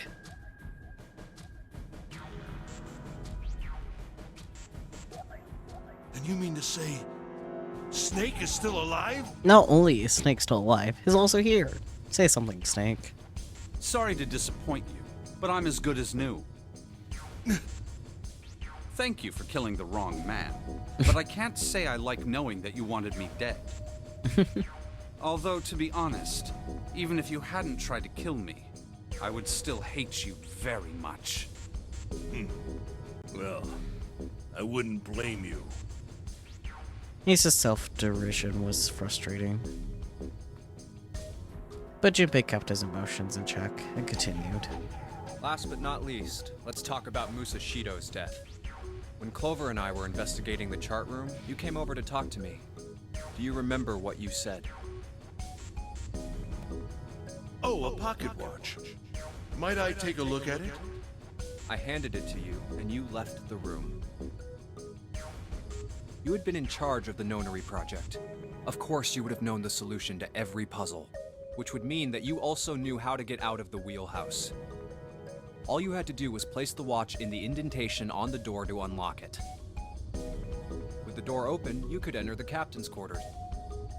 Musashido was there. Conveniently placed next to him was an axe that practically begged you to kill him with it. I see. I would think Snake so valid for saying, not sure if I appreciate you wanting me dead, but feelings mutual then, yeah. You picked up that axe and buried the blade deep in the other man's chest.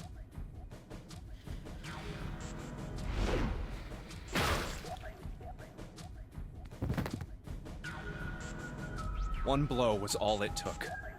And then you returned to the chart room as if nothing had happened. There was something I wanted to speak with you about, Junpei. Could you come with me for a moment? I had no reason to say no, so I followed you to the wheelhouse. When we stepped inside, remember how you slipped your hand into my vest? You pulled out a piece of paper, the one I used to cheat during the vote. But that wasn't really what you were after. Your true purpose had been to slip the watch into my pocket. It wasn't a very good plan. Had way too many holes, and someone saying the wrong thing could have brought it all down around you. You must have been desperate. But what made you willing to risk it all to do it? Ace. And that was the only thing Junpei hadn't been able to figure out. Musashido's murder is the only one I don't understand. You obviously did it. But why? Because of this. Slowly, Ace reached out and pulled something out of his pocket. It was a folded piece of paper. What's with the paper? Just read it. Huh. Junpei took it and opened it. Let's see. This is what it said. Number 1. There are 2 ways you might survive this ordeal. The first is to win the nonary game. The second is for you to confess your sins of 9 years past. I have prepared a camera in the captain's quarters. The images captured by that camera will be streamed through a satellite and distributed across the world. Simply look into the camera and repent. Once you have confessed everything, I will release you from this ship. To make your confession more credible, I have left you a witness in the captain's quarters. Perhaps he will confess with you. The decision is yours. Do as you please. 0. When I awoke in that room on D-Deck, I found that in my pocket. That was why I chose door 1 when we voted. If I went through that door, I knew I could get to the captain's quarters. As you said, I knew how to enter the wheelhouse. My plan was to find the pocket watch before anyone else. If I could, then my alibi would be set. At least, that was the plan. Unfortunately for me, you got to it first. That sleight of hand was the best I could manage on short notice. You meant to kill him from the beginning then? Musashido, I mean. I only knew Musashido was the witness after I reached the captain's quarters. I asked him, and he answered. He seemed groggy. Perhaps he had only just awoken from sedation. I suppose Nijisaki was in much the same state. He seemed confused and disoriented when I encountered him. But yes, you are correct. I intended to kill him from the beginning, even though I didn't know who he was. I proceeded to the captain's quarters in order to remove this so-called witness. Ace had confessed everything. What energy he had left him with the truth. Yep, what energy he had left him with the truth, and he sagged on his knees. Although he had confessed, his sins were not forgiven. Junpei felt revulsion for the pathetic man on the floor near his feet. But in among the revulsion was a hint of pity. After all, Ace had not been the only person who murdered those 3 men. Junpei spoke quietly. Ace, you figured it out, haven't you? You were being manipulated. Yes, so it would seem. I was little more than a puppet, in many ways. Everywhere I went, everything was already prepared. The Reds in the large hospital room were dismantled. Nijisaki was dressed like Snake. There was an axe in the captain's quarters. Musashido was delirious from the anesthetic, so he couldn't fight back. Nijisaki as well. In retrospect, I can't understand how I could have fallen into such a simple trap. But yes, this was a trap. It was Zero's trap. And I fell for it, hook, line, and sinker. I did everything he wanted me to do. Yeah. By manipulating you, Zero was able to kill 3 people and keep the blood off his own hands. All of this was revenge for what happened 9 years ago. That's why this nonary game happened. Am I right, Santa? Junpei looked over at Santa. As Junpei spoke, he stood up, his legs still shaky. Huh? What the hell are you talking about? I don't know any... Ain't no point trying to play dumb anymore, Santa. Actually, I guess I should call you Aoi Kurashiki, huh?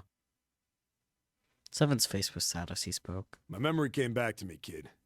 You're Aoi Kurashiki, no doubt about it. Never thought I'd be back in this room talking to you. But hey, I guess this was all part of your plan, right? After all, the person who planned the nonary game this time around was Zero. And Zero's you. Looks like you really do have your memories back, huh? Santa's smile was sarcastic, something else. Well, I guess there's no point in hiding it then, huh? Yeah, you got me. I'm Aoi Kurashiki. I was one of the kids in the nonary game 9 years ago. I made it out. So did Snake over there. But there's one thing... No, I guess there's 2 things you got wrong. Number 1, I ain't Zero. What? Wait, what? Sure, I was helping Zero out, but I'm really more of an assistant, like a secretary. So is Akane Zero? But an assistant's only an assistant. I didn't come up with all this. Did Akane come up with this? All I did was follow Zero's orders. Then, if you're not Zero, who is? Calm down there, Junpei. Didn't I say 2 things? You made one more mistake. Junpei, you just said, all of this was revenge for what happened 9 years ago. That's why this nonary game happened. But that's not it. Revenge isn't the only purpose. There's another reason you guys were playing the nonary game. To save someone. To save Akane? Save someone? Right. You were brought here to help my sister. To save Akane. What the hell are you talking about? Akane Kurashiki died 9 years ago in this room. I was there. I saw... Suddenly, Seven froze.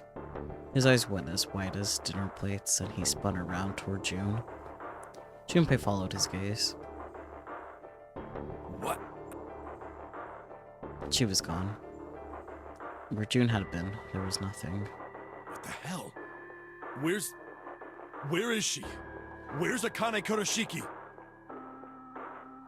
Seven began to mumble to himself, a strange series of words strung together, as if his mind wasn't functioning properly.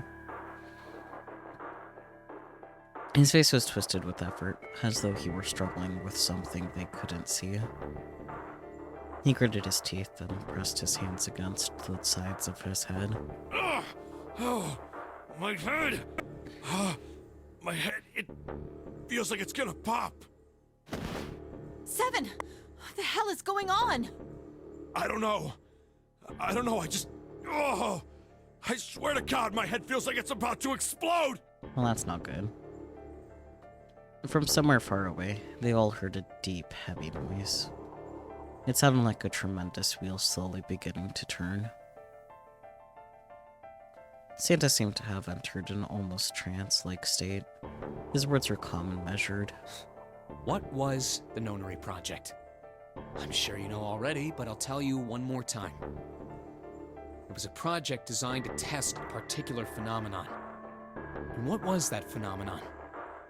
For two organisms to communicate with one another in the absence of physical contact. The morphogenetic field theory. Could human beings use these invisible fields to exchange information? That was what this experiment was conducted to determine. There were two separate locations. One was the Gigantic, and the other was a building in Nevada called Building Q. The 9 children trapped in Building Q were faced with numerous puzzles, copies of identical ones on the Gigantic. They were told to send their answers into the morphic field set and transmit them to their brothers and sisters on the Gigantic. The transmitters were put in Building Q, and the receivers were put on the Gigantic. Each sibling pair was supposed to be split up, but there was a mistake. Akane was a transmitter. She should have been in Building Q. However, for some reason, she was placed on the Gigantic with the receivers, like me. Perhaps she was mistaken for someone who was supposed to be in Group A. Whatever the case, Akane ended up on the Gigantic. I think I've told you enough.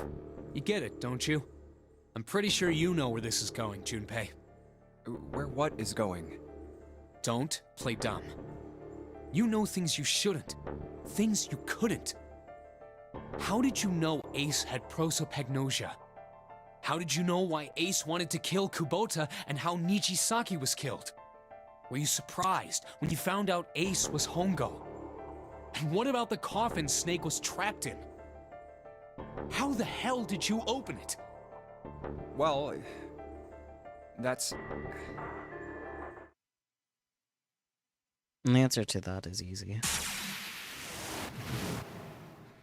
He knew because I knew. Junpei was receiving information that I sent to him through the morphic field set. It's simple, really. How do I know the alternate futures then? Imagine a river that splits in two, like an upside-down Y. The river flows from the top to the bottom, from a single stream into 2 branches. It only flows in one direction. It can never flow backward. Information is the same way. It moves from the past to the future, but never flows backward.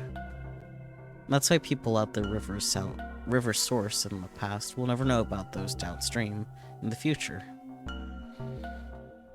But the people downstream will never know about one another either. Information only flows along the path of the river. But I am different. I can manipulate the morphic field mindset to pluck knowledge from the future. I know what happens on either fork of the river, even though the people on either fork know nothing about one another. Now, who am I? I am I, the 9th letter of the alphabet. But I am also 0. No, that's not true. I'm not really 0. Not yet. Perhaps you could say I am less than 0. 0 is my future. In 9 years, I will be 0. Akane.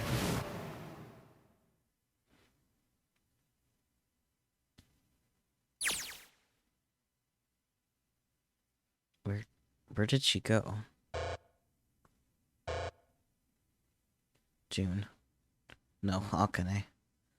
Where did you go? Santa! Why is Clover... Oh shit. Freeze. Oh boy. Santa's got the gun. Guess he picked it up when he weren't watching. Looks like his turned the tables on Ace, though. Wonder how he likes having a gun to his head. Get up. Sure isn't about to take that gun off him for a minute, is he? Ace isn't putting up any kind of fight. I mean, I don't think I would either. But he just looks drained.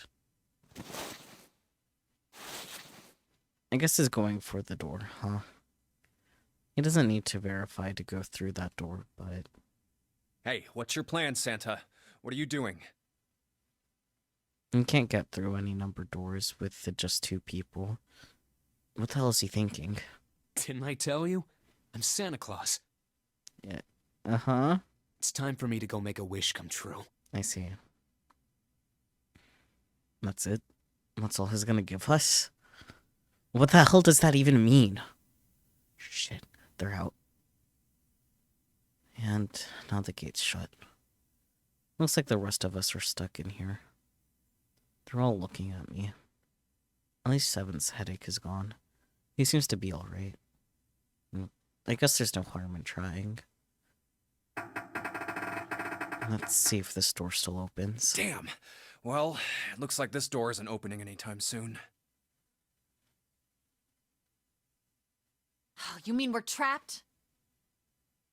So it would seem. What the hell is Santa trying to do?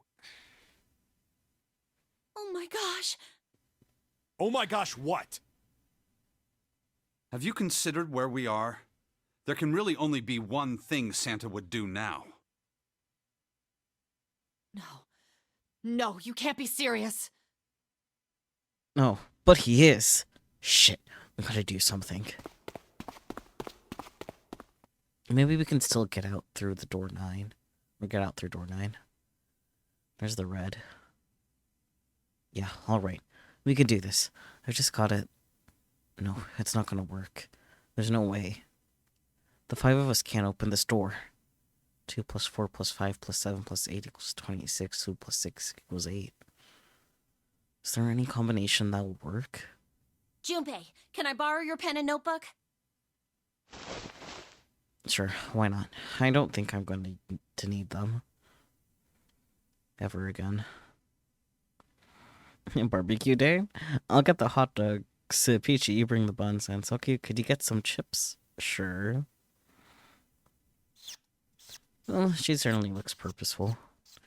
Looks like she's writing equations. A lot of them. Huh? Oh man, she doesn't look very happy. But, hey, no need to be ripping pages out like that. Jeez. What the hell are you doing, Clover? Give me that! Alright. Only 7 got it away from her. Maybe now I can get a look at what she was writing. Let's see.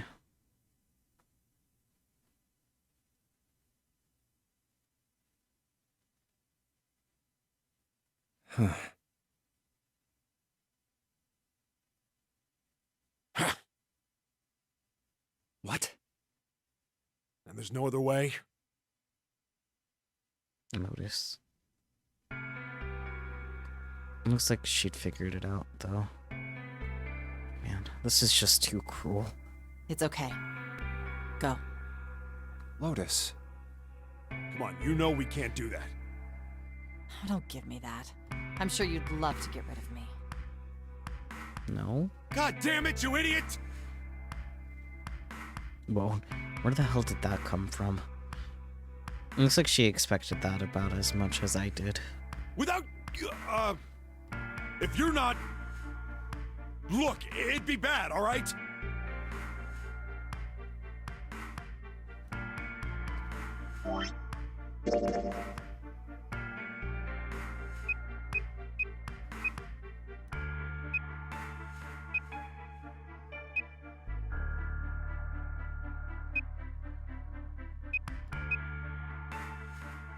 No.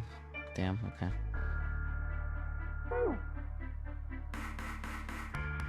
For a cop, he sure doesn't have much confidence. They have the 0 bracelet, though. Akane would scan as 9 anyway. Relix. In case you forgot about that. But they have that extra bracelet. And, Snake can slip out of his bracelet and still go. That's what I was thinking. Bad? Yeah. If there weren't assholes like you around, I'd be out of a job. Uh-huh. Look, I'm just not leaving you behind, alright? End of story. 7. He's right. I'm not leaving you either. Me too. You didn't honestly think I'd abandon you, did you? You're all idiots. Yeah. Act as tough as you want, Lotus. We can all see you're about to cry.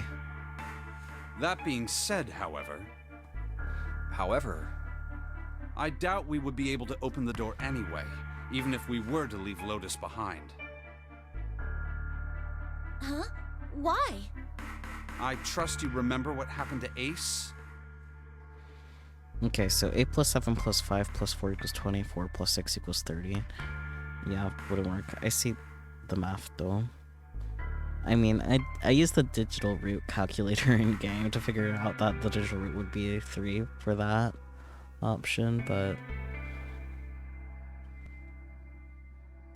it's okay though. But yeah. Wait, is it a digital root of 1 then? Because 0 and Ace were able to go through? I couldn't, see exactly what happened, but I was able to guess what he was attempting to do earlier at the red. Yeah. oh yeah. No! What is this? Why? Yeah, 9 didn't work either. The digital root should be 9! It has to be 9! Then why? Why isn't it opening? Just to see, why don't we give it a shot? Give it a shot. Yes, that is what I said.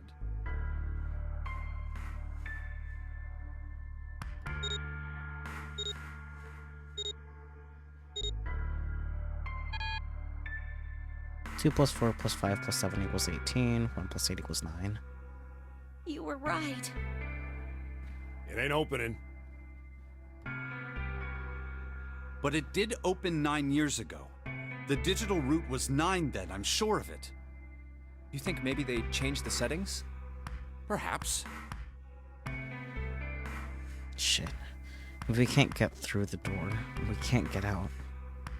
The walls are way too high. There's no way in hell we could get to that hole 7 popped out of 9 years ago.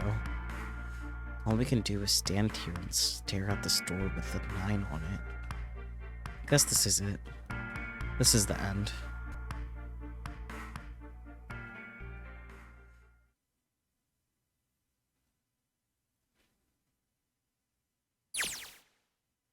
Akane vision.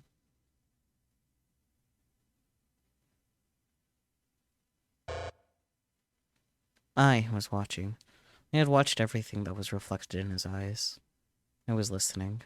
Every sound that vibrated in his eardrums I heard. Smell, taste, touch. I felt everything he felt. That's why because hers in the CG of the 9 years ago, hers is number 5 and his number 5, so that's why they're connected like this. And I knew everything about him. What he was thinking, what he was feeling, what he was sensing. All of his feelings and worries and fears became mine. My mind, my consciousness was inside of him. Through the morphic field set, we were resonant, and we were Res 1. I was him, and at the same time, I was an observer.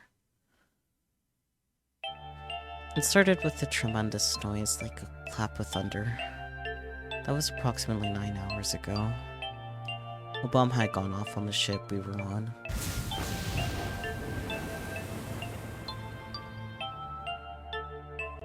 That was when my resonance with him began. My resonant event melted into him and we became one. Inside of Junpei. Somehow I found myself in Junpei's mind, 9 years in the future. But I didn't lose myself. I was living in 2 realities at once. One was the present, and the other was the future. Perhaps you can think of it as 2 movies showing on the same screen at the same time. Eventually, it becomes difficult to separate them and determine which movie is which. However, if I concentrated, I was able to focus on one or the other. And that was why I was able to grasp what was happening in the front of me. Come on, over here! And that was my brother Howie. He was yelling. I followed him. Around me were 7 other children. They all looked like they were about my age. Come on, hurry up! He ran down a long straight hallway and burst into the large hospital room. Everyone was arguing. 2 of the boys got into a fist fight. A girl watching them began to cry. I want to go home, she cried. I want to go home. Another girl slapped the crying girl and glared down at her. It has been 2 hours since the nonary game began. We were starting to fall apart. But just when all hope seemed lost, Light started talking. He was blind. 9 years later, we would call him a snake. Hello? Everyone?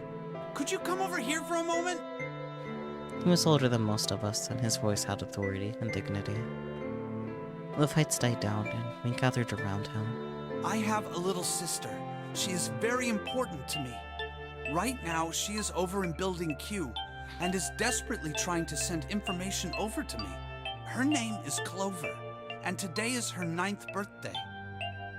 Interesting. Much as Clover in both. Or, I guess as they're using their actual names, her name is just blatantly Clover. Ah, yes, fake name, still Clover. Anyways, as he spoke, he pulled something from his pocket. In his hand were 9 4-leaf clovers. I was going to give these to her as a birthday present. I was outside picking them when I was abducted. I'm sure I've already told you, but I am blind. For a man who can't see, collecting 9 of a very specific plant is, well, it is difficult. So wait, Clover's name was Clover? Great fake name, Clover. Exactly.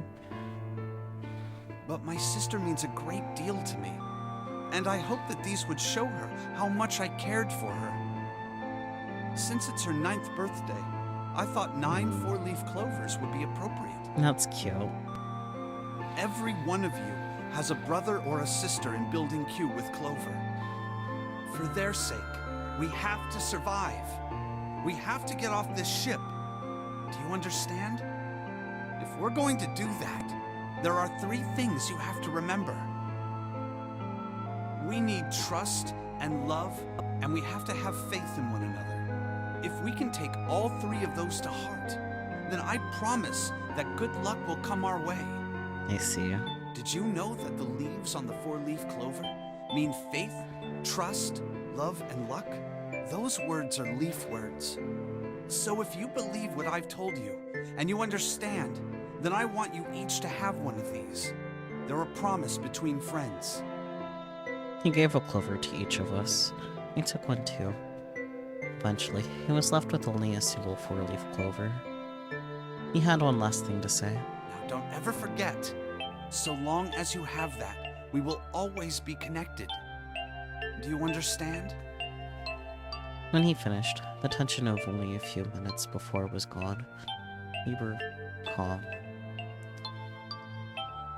Oh boy.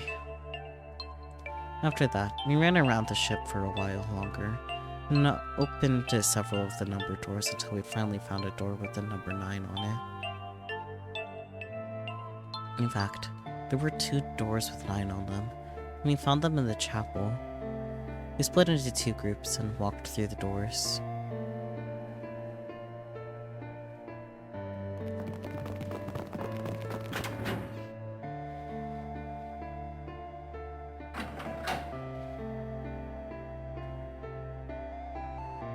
Before long, we all found ourselves in a room with a ceiling that looked like an upside-down funnel.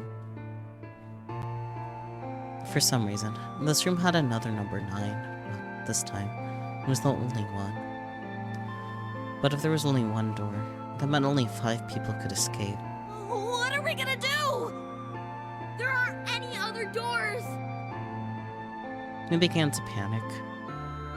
Then, as if things had not gotten bad enough already, Warning. Warning. Emergency incineration command has been acknowledged. Automatic incineration will take place in 18 minutes. Please evacuate the incinerator immediately. Repeat, emergency incineration command has been acknowledged. What?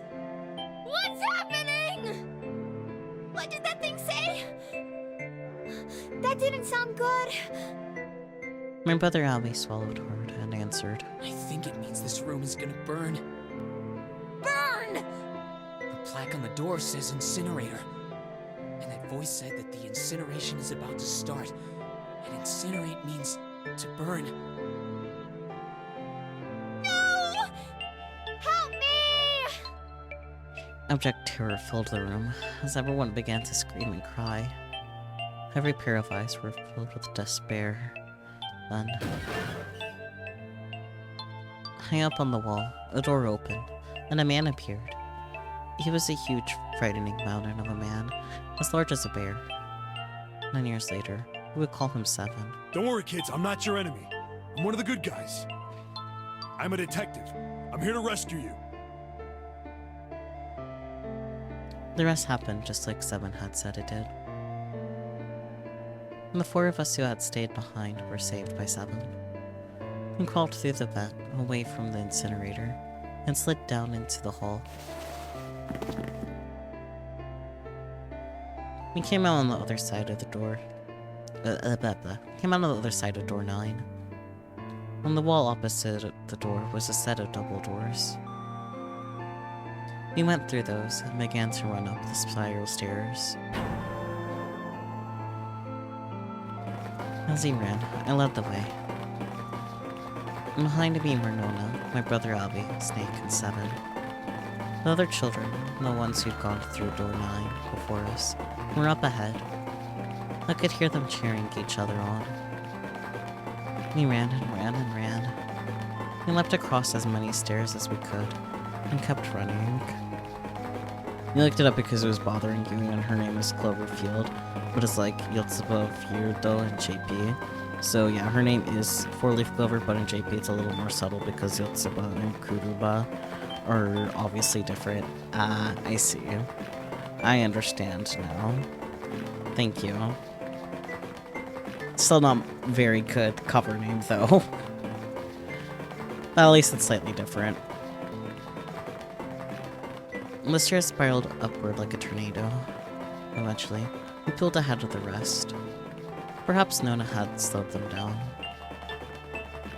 I didn't want to lose them, so I slowed down as well. I didn't stop, but I glanced over my shoulder from time to time to see if they had caught up. That was when I realized. Oh no, where is it? Did I drop Jumpy's present? I knew I had it with me when we were passed through the vent. Then, had I dropped it as we slid down? Slid out? I had to go back. I had to. But I knew I couldn't tell the others. They would stop me. I was sure of that. I didn't stop to think. I simply moved. I ran to the central hall, the room that connected to all the other areas of the ship. I hid in the shadows, and moments later I felt a rush of wind as they ran past me, up the staircase.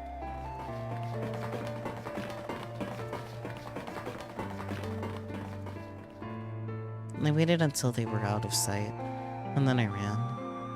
I moved as quietly as I could, down and down and down. Finally, I reached the bottom deck. I ran into the hallway and looked around frantically. There it is! It was just where I thought it would be, sitting under the opening of the vent. I ran over and snatched it from the floor, but as I ran back toward the stairs and freedom, the door to the incinerator opened, and a man stepped out. It was Hongo. Gentaro Hongo. 9 years later, we call him Ace. Ah, how wonderful to see you decided to come back. His smile made my blood run cold. I looked mechanical, as if someone had simply pulled up the corners of his mouth. Come with me. We must continue the experiment. I shook my head, eyes wide. Slowly, I began to walk backwards. 1 step, 2 steps, 3 steps. Then I spun around and broke into a run. I felt Hongo's hand close over my left wrist. I said, come with me. No. There was an edge of insanity to his voice now. I pulled as hard as I could. No! Stop! Let go of me! Let go! I shook my body and flailed my arms, trying desperately to get Hongo to let go of me. But I was still only a child. I was no match for a man like Hongo. Stop struggling, goddammit! Do as I tell you! He heaved on my arm, trying to pull me into the incinerator. I screamed. Help me! Somebody help me! Then, suddenly, Akane! the door to the stairs flew open. And my brother Aoi burst out of it. Behind him came Seven and Snake. Akane! He cried my name again as he leapt toward Hongo. You came back! I cried out. But then, Ah! You're too late, idiot! Hongo threw his full weight against my arm, pulling us both into the incinerator. Ah! The force of it threw me to the floor. I scrambled to my feet and looked toward the open number 9 door. Hongo stood between it and me. Behind him I could see my brother, his fist clenched. But those fists never reached Hongo. With a cold, heartless screech of metal on metal, the door slammed shut. Hongo glanced at me mechanically, his face registering that there was an object there, but not anything he would consider a human being. Then he turned away and walked to the red that sat next to the door. He reached into his pocket and removed 2 bracelets. He waved them both over the scanner panel. 2 asterisks appeared on the red. He checked the screen and tossed the bracelets carelessly onto the floor. What was he doing? What was the point? He made no effort to explain himself, of course. He said nothing at all and walked past me as though I were nothing more than a rock by the roadside. A few moments later, the 2 other doors slid shut as well.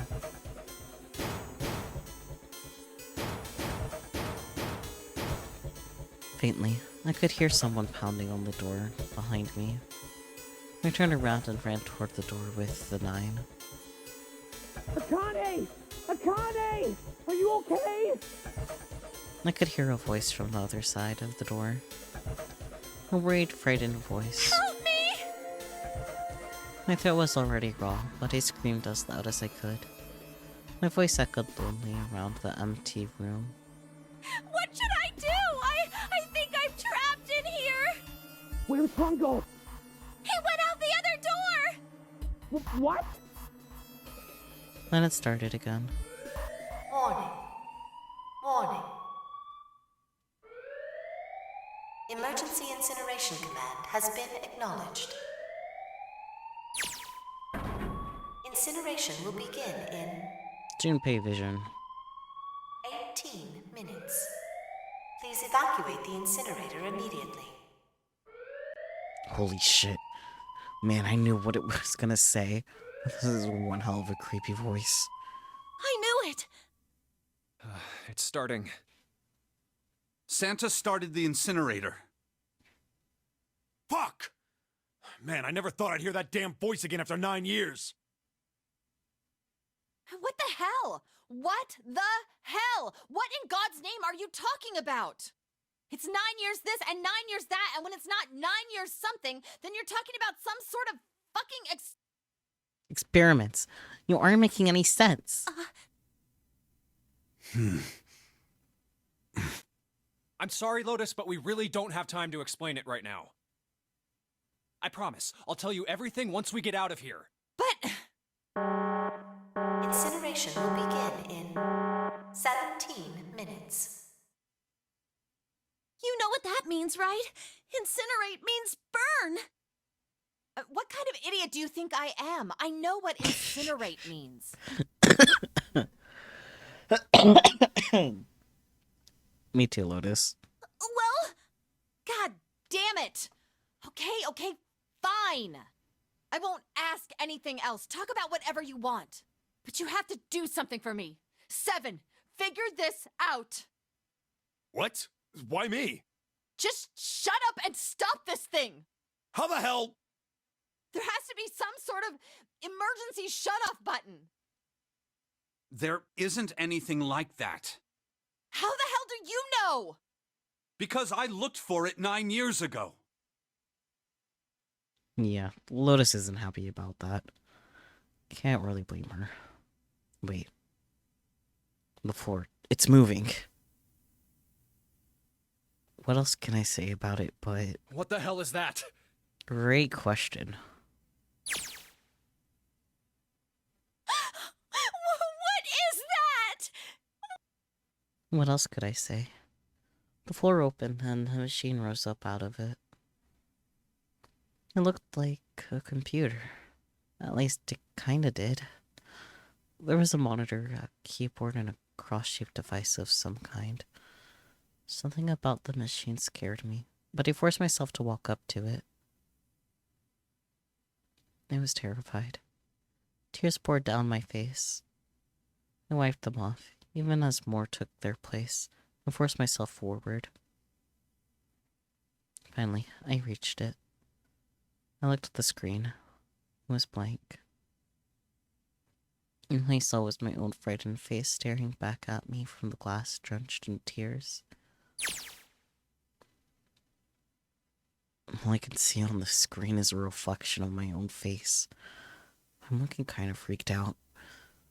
I know I'm sweating like crazy, but seeing it kind of drives it home.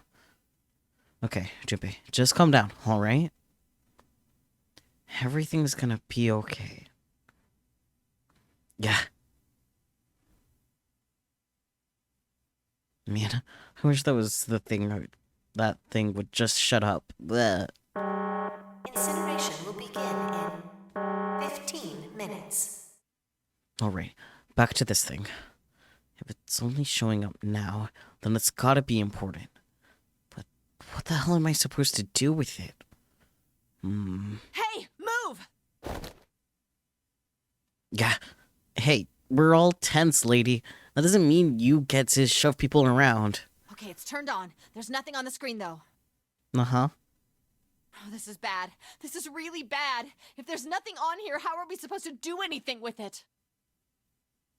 Sure, I'll just push buttons. I'm sure they'll... Huh. Well, at least it's on now. What's on the screen, though? What is this? What's up? It looks like some sort of puzzle. Yep. It's got a bunch of numbers and letters scattered across a 5x5 grid. The numbers range from 1 to 8. Do you think that if we solve this puzzle... The incinerator will stop? Yeah. Well, we can hope, right? Alright, puzzle. How do you work? Oh, man. My goddamn voice again. Incineration will begin in 13 minutes. Shit, 13 minutes. Can we really do this? My heart feels like it's gonna pop. My heart was pounding like it was about to explode. I stared at the puzzle on the screen. I was sure I had to solve it somehow, but I had no idea how. And the connection to Jumpy had been gone for a while. His mind was gone. I couldn't get any more information from him. I felt the seconds tick by as I stared at the screen, completely lost. My cheeks felt hot as tears poured over them. Then I heard a voice. Hey, what are you doing? It was muffled. I turned around. Pressed against the window in the entry door was a face. A frightening evil face. It was Hongo. How long had he been watching me? Oh, don't know what to do? He was yelling, but his voice was still muffled. It's simple, really. But I suppose I might as well tell you. Fucking whack job. Just solve the puzzle on that machine. Wow, thanks. I guess I should have expected actual help from this fucker. His laughter was muffled by the door, but it still tore at my heart like the claws of a vicious monster. Even my lip and glared at Honko, struggling to hold back hot tears. You're a terrible person! I hate you! Oh my! How could you call a gentleman such as myself a terrible person? That's not very nice. Well, maybe if you weren't a terrible person, no one would call you a terrible person. Shocking information, I'm sure. I'm quite fair. I don't use tricks or play dirty. Alright. You see? I've even left you a way out. A way out? Didn't you hear me? All you have to do is solve that puzzle. Do that, and you can stop the incinerator. What's the point of stopping it? You'll only capture me and make me do this all again. I'm not going to listen to you. If you're just going to throw me back in here, I might as well just die now. I mean... My goodness, haven't you listened to anything I've said? I told you, I'm a fair man. Are you? Huh? If you solve the puzzle, the verification function of the red will in turn activate. If this experiment is to deliver valid results, there must be a chance of success. If you succeed, you will escape. The verification function of the red? And then I remembered. Before Hongo left the room, he had scanned 2 bracelets into the red. Ah, so you do remember. Right now there are 2 numbers in the red. The first is 1, and the second is 3. Say, Akane, what's your number? I looked down on my left hand. The face on my bracelet showed a 5.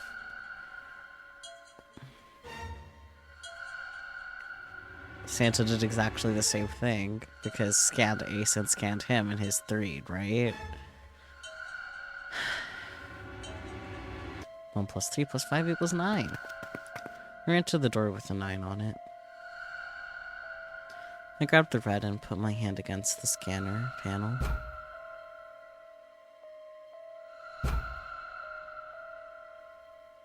You really aren't one for listening, are you? Yeah, I was thinking that too, unfortunately. I heard Hongo's muffled voice from across the room. I've already told you, didn't I? Once you solve the puzzle, the verification function of the red will activate. In other words, if you haven't solved the puzzle, you can't enter your number. What kind of fool are you? Why are you doing this? Because it's a whack job. You could never understand. You don't know what it's like to spend every day surrounded by monkeys. Now start the experiment. Solve the puzzle. I can't! I don't know how! Of course you don't. Isn't that the point? You understand, don't you? Access the morphogenetic field and find the solution. I can't! Then you'll die. You'll burn alive. It's gonna be quite hot in there in a few minutes. I imagine it will be very painful.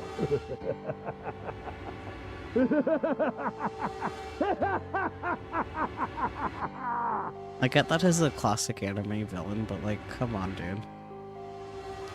His horrible laughter echoed across the room, and even after his face disappeared from the window, I could hear it.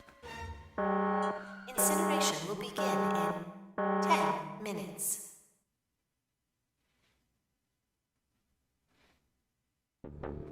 I was crying. Great gulping sobs broken by hiccups that shook my body. I was terrified. I could feel my fear pressing down on me like a tremendous weight. Somehow, I forced my shaking legs to carry me back to the device. Remember, this was 9 years ago. As crazy as only matured in age since then. I know. I stared on the monitor. I can't! I just can't! There's no way! I can't figure this out! What was I going to do? I didn't know. I didn't know. I didn't even know where to start. Fear scattered my thoughts, and all I could think of was how I was going to die. My palms were sweating, and my blood was boiling in my veins. It was hot. It was so hot. I couldn't breathe. I felt dizzy. My heart roared in my chest as if it would pound itself to pieces.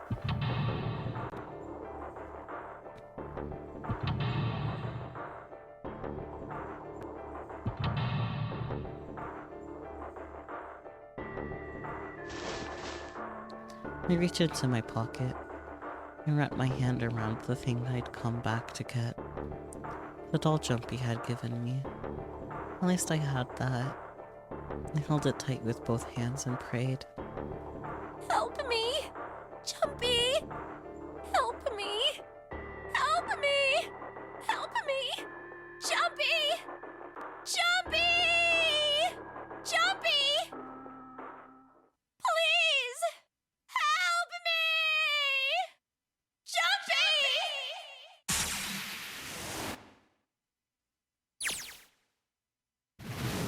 Akane? Akane! Who the hell is Akane? Shut up! Just shut the hell up! Seven and Lotus don't understand. I think Clover and Snake have an idea, though. Clover's looking at me, and I think Snake may have figured it out. No, it doesn't matter. They're in my way. Akane learned Dimensional Scream! Where'd she go? Maybe over here? Akane! Akane! Can you hear me? Akane! Say something! Fuck. Did something break our connection? I swear I just heard her. Shit. Akane! Answer me! Akane! Jumpy? I spun around. I heard a voice. His voice. I looked around. He wasn't in the room, of course. But I'd heard it so clearly. Like he was right there. Jumpy! I screamed as loud as I could. Akane! Jumpy! That's her. She's there. Then that means... Akane! Akane! Are you in an incinerator right now? Yes, I am! How did you know? I couldn't believe that he knew that. Now I understand what Santa meant. Right. There's only one way to help her. You were brought here to help my sister. To save Akane. I think I get it now. Incineration will begin in 7 minutes. Jumpy, we don't have time! As quickly as I could, I told him I had to solve the puzzle in order to stop the incinerator. Got it! And I do. I get everything now. At last, I finally understand what all of this means. I know why the nunnery game was held today. I know why we were kidnapped and brought here. It was all for this moment. All of this was planned out to lead to this one moment. Oh my god. This is insane. I can't believe it, but there's only one possible answer. June is. Zero is. Akane Kurashiki. She recreated the history of the future that she had a glimpse of 9 years ago. She tried to save herself that way 9 years ago. No, she's trying to save herself right now. That means that there's only one thing for me to do. Even if this is all some sort of insane plan, I will save her. I will save Akane Kurashiki. I must save her, no matter what. Incineration will begin in 6 minutes. The voice reminded me of how much time I had left. Jumpy! Yeah, I know. Just hang on, all right? I promise I'll get you out of there. I'm not gonna let you die. I promise. So don't worry, all right? Just give me a few minutes, okay? Okay. My voice shook as I answered. It was hot in the room. I felt like my heart was on fire. 6 minutes or not, my heart burned with my feelings for him.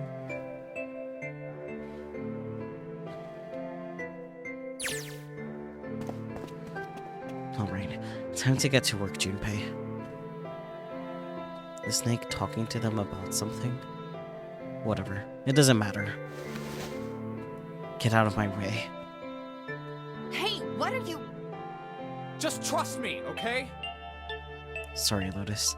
I didn't mean to snap, but there's a lot more at stake here than your pride. I'll apologize later, alright? Now, let's have a look at this thing. You've got numbers all over this grid. I think the panels are out of order. So I just need to switch these out. Staring at it isn't going to accomplish anything. We'll just have to try it. Just think of what I did all those times before.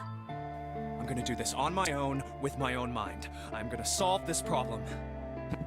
Oh boy.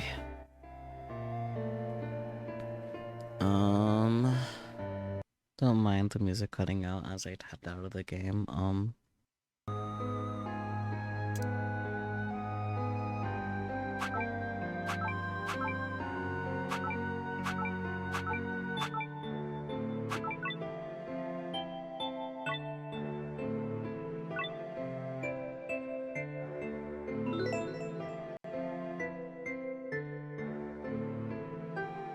I did Google it.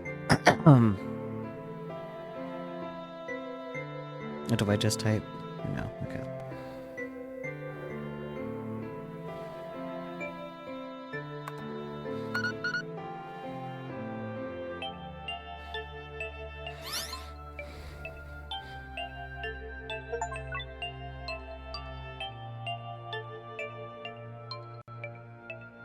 Yes, that's it! Akane, did you get it? Yes, I did! I solved it! I mean, really, you solved it for me, but I copied everything you did! I sure hope you did it, sweetie, because that definitely took well over the time limit you guys had. Now I just have to press enter! Then what the hell are you waiting for? Push it! Okay, I will! I hit the enter key.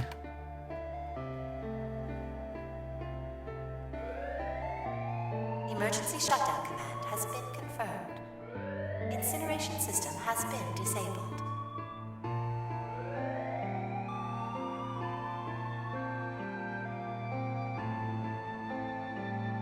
Ah!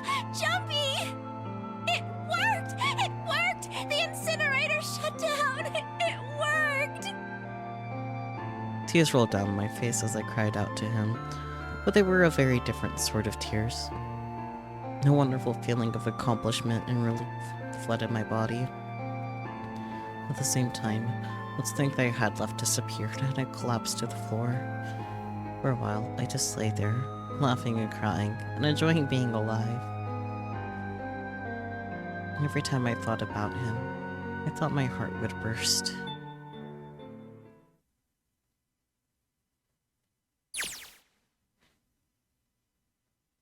Whew. I can't quite believe I did that. But I am so glad. So glad. I feel like my heart's on fire.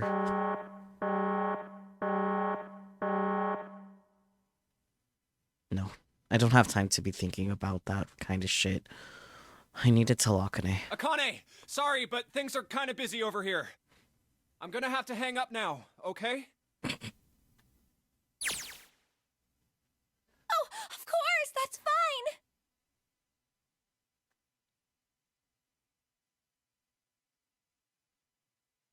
I wiped the tears from my eyes and nodded vigorously, even though I knew he couldn't see me.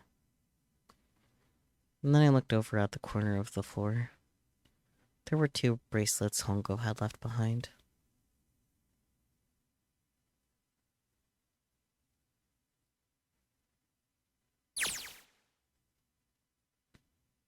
Now.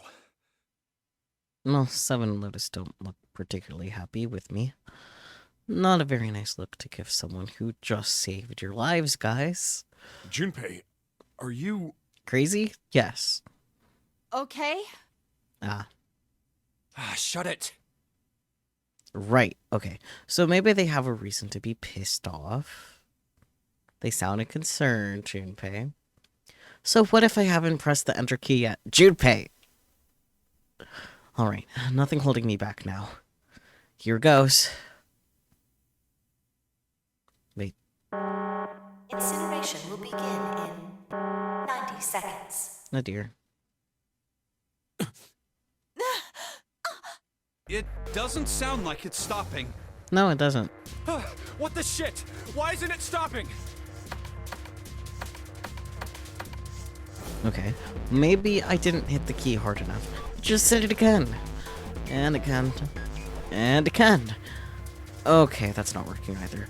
I'm still going off. What the hell is going on? I've got all the right numbers in the right boxes. It's perfect. So why the fuck isn't this thing stopping? Incineration will begin in 60 seconds. Wait, of course. That's what the numbers that showed up after the puzzle mean. 2 plus 4 plus 5 plus 7 plus 8. Snake, Clover, me, 7, and Lotus. Then, door 9. No, that's it. That number on the door isn't a 6. It's not even a number. It is hidden, but an exit can be found. Seek a way out. Seek a door that... Holy shit. Of course. Then we just have to put the right number into the red and... Incineration will begin in 30 seconds. Run, guys! Get to the door! Run! Oh shit, oh shit, oh shit, oh shit, oh shit. Don't have much time. Man, I sure hope they can just trust me on this one or we are all fucked. Alright, no time to explain. Just go. Quick! Verify your numbers on the red! Verify? Who? What combination? All of us! We all need to verify! Why? You really think this is a good time to ask questions? Just do it! So true, Junpei. Hurry, hurry, hurry, hurry, hurry. Incineration will begin in 10 seconds. 9, 8, 7, 6, 5, 4, 3, 2. Central gate has been opened. Incineration system has been disabled. Oh, thank fucking Christ. No, no time to be happy. Time to go. Hurry! We've only got 9 seconds before the door closes. Go, go! Come on, guys, move it. Okay, they're all through. Move it, Junpei. Just in time. And there goes the door. No, don't calm down yet. You're not done. We've still got to find the dead.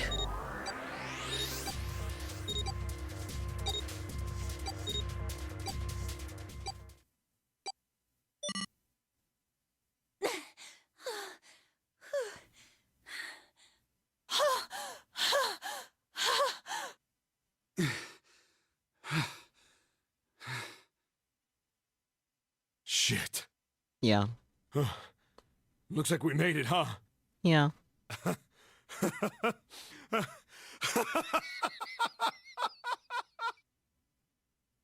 Man, that guy sure can laugh when he wants to. It looks like Clover and Lotus are totally out of energy. Snake is shaking his head wearily. I just want to take a nap, but... Akane? Akane! Can you hear me? Akane! I want to tell her we made it. I want to tell her how good I feel, but nothing.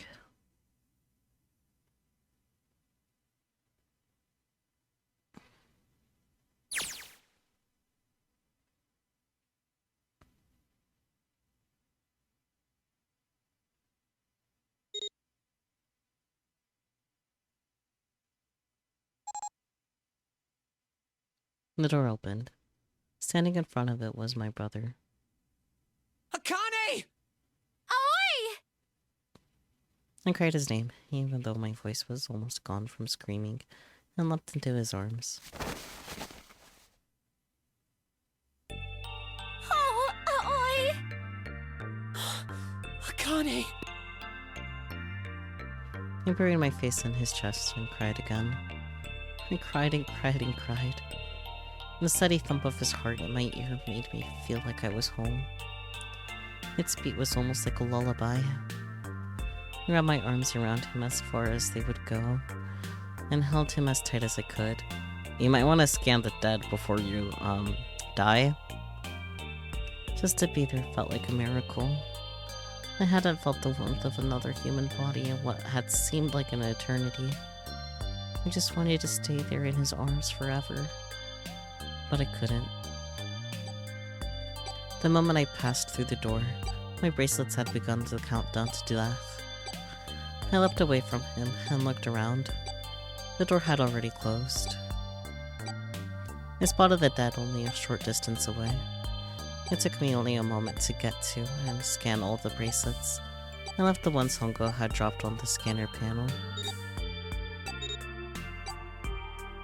That was it.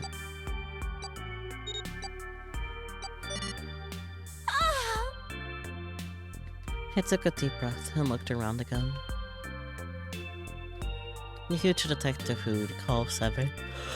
The huge detective who we'd call 7 and 9 years, and Snake, the blind boy, were looking at me. They seemed to have been utterly stunned by my sudden appearance. Their eyes were wide and their mouths hung open. Alright, let's get out of here. If we don't book it, we might run into Hongo again. Oh, he was right. It was time we got moving.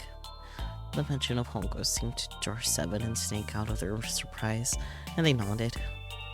We took off running, up the spiraling stairs to freedom.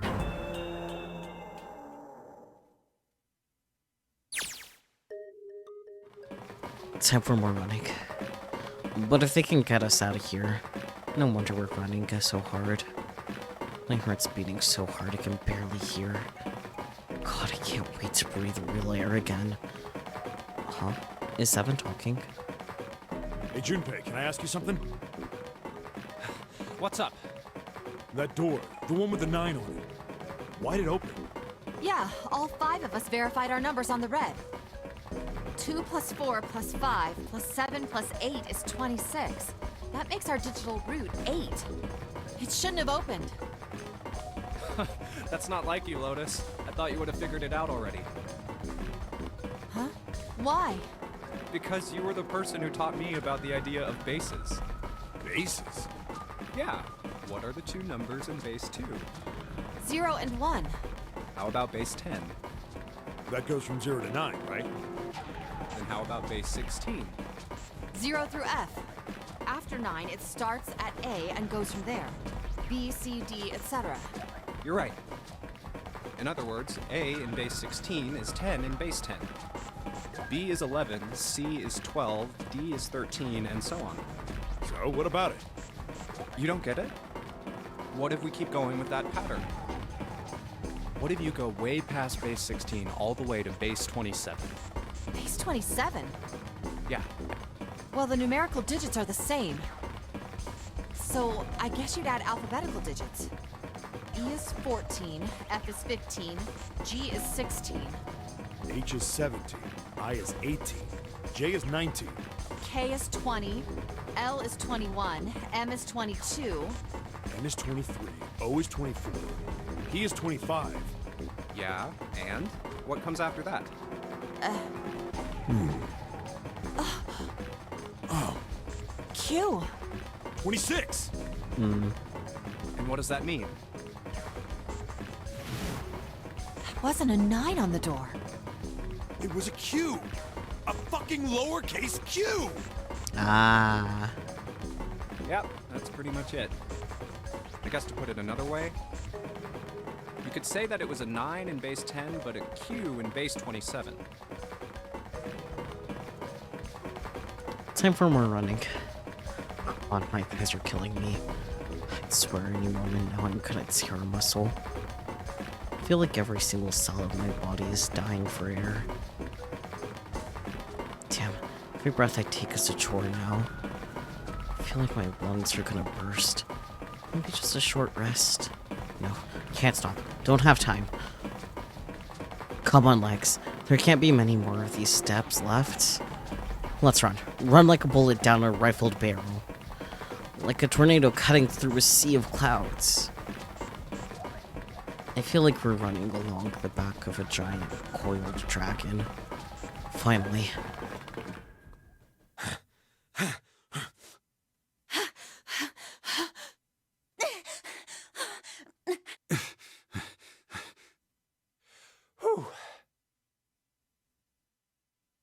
Jesus, I can barely breathe. No, Junpei, no time to rest. Pull yourself together. You're almost there. All right, I'm gonna open it. Do it. Yeah. Yes! We're finally here! Please do. Sure, you look like a big, heavy door. But you're the only thing standing between me and my freedom. But even more important than that, you're the only thing standing between me and Akane. You're gonna open, and you're gonna open now.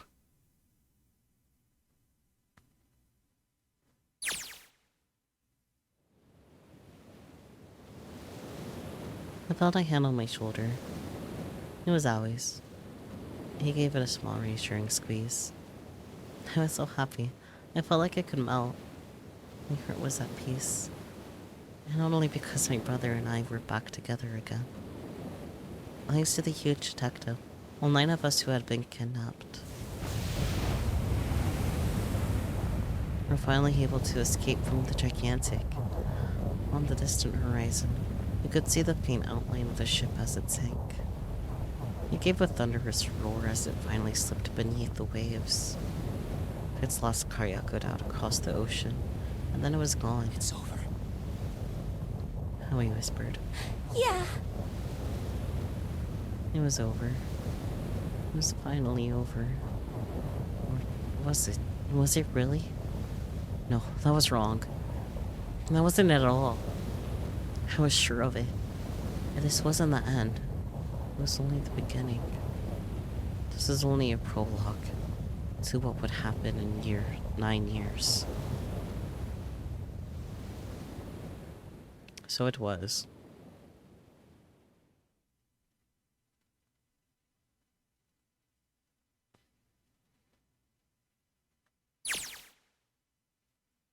Yes, finally, air. Yeah. Damn, that sun is bright. I can barely see anything. Huh. I gotta admit, this doesn't look quite like... Wait. No way. You have gotta be shitting me. What? It can't be. This is the building in the Nevada desert. Well then. Worse than the middle of the ocean. America. the mock experiment building. Oh my god. This whole time we were in Building Q. Sure enough, that's a desert out there, with mountains all around it. Hello there, son. Boy, am I ever glad to see you. I don't think I have ever been so happy to see a sunrise. Huh? Did I just hear something fall? Right, our bracelets.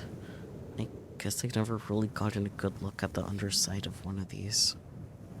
Let's see what's inside you. Just a little electronic chip, like in an ATM card.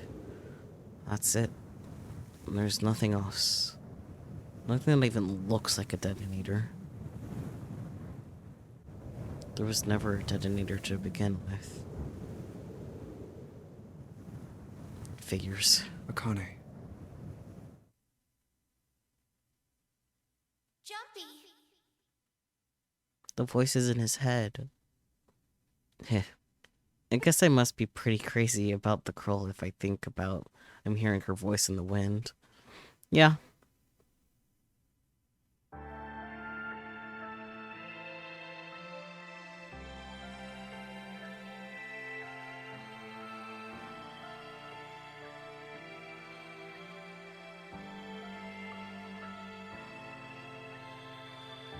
Well done.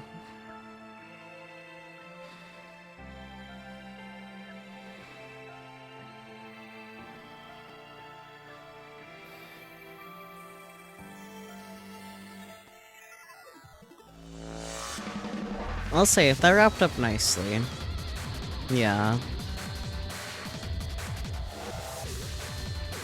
It does make me wonder why there's, like, VLC at all, though. But I guess we'll find out when we start that.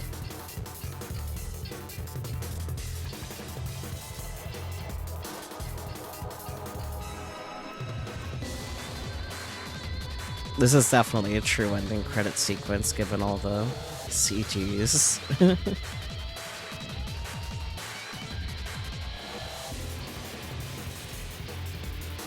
Interesting, though.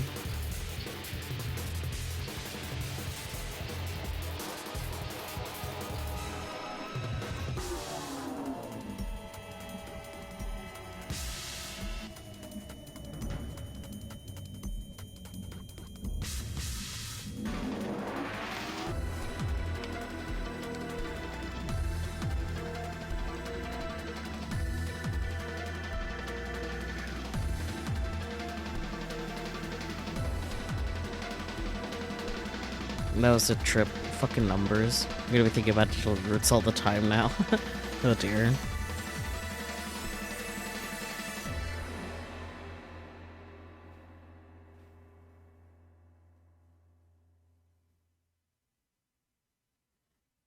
Is there gonna be an after credit scene?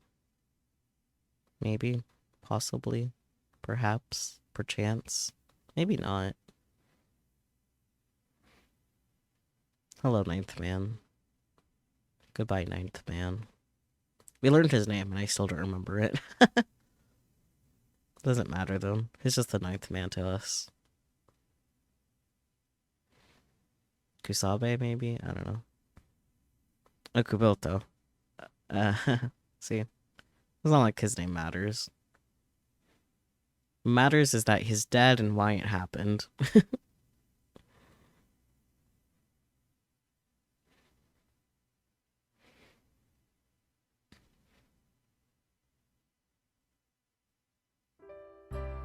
After credit scene. Are you okay?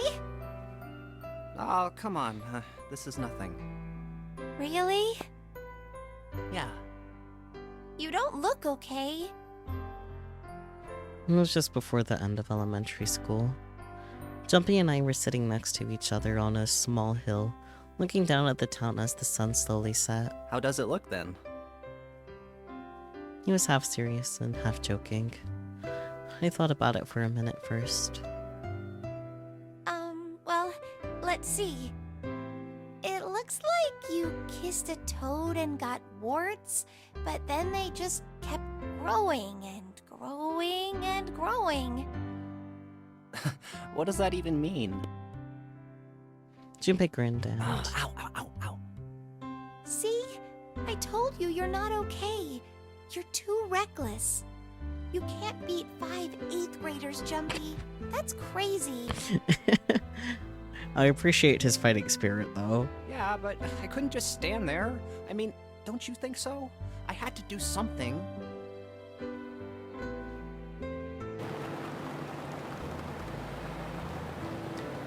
Look at the Nevada desert go past. For an SUV, this thing has a pretty smooth ride.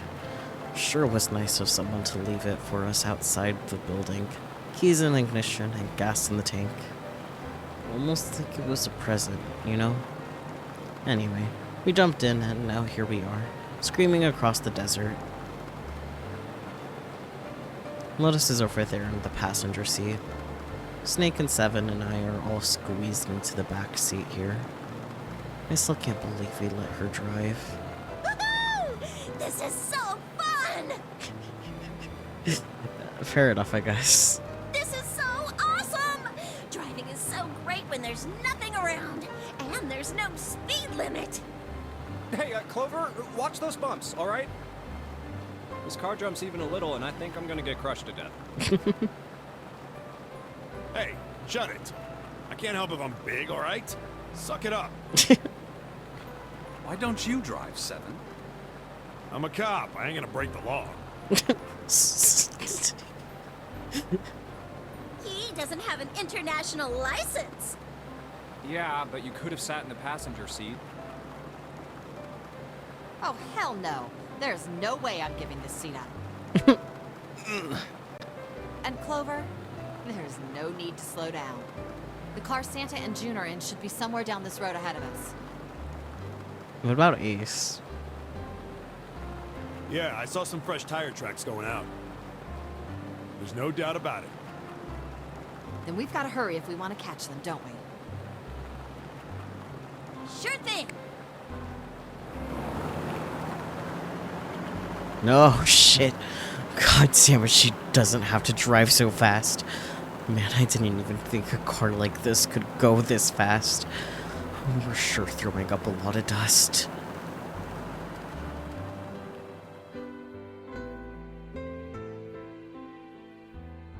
It was a couple hours after we'd run into the junior high students.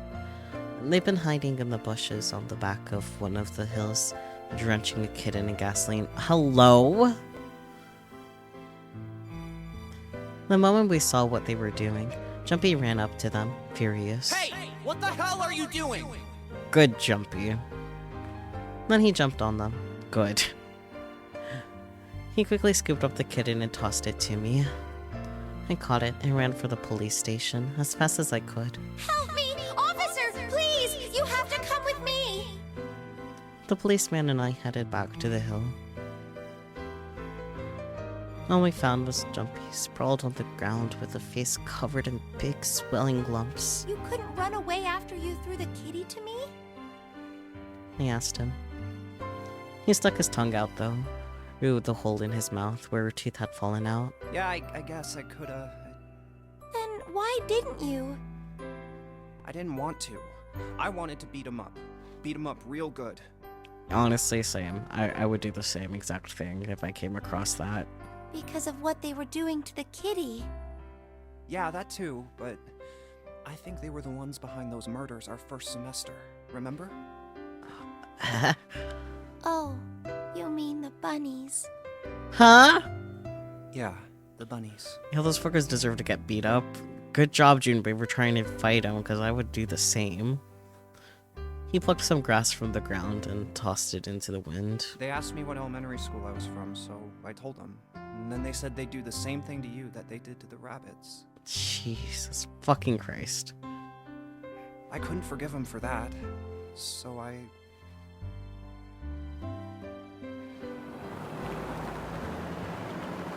Hey, there's still some stuff I don't get.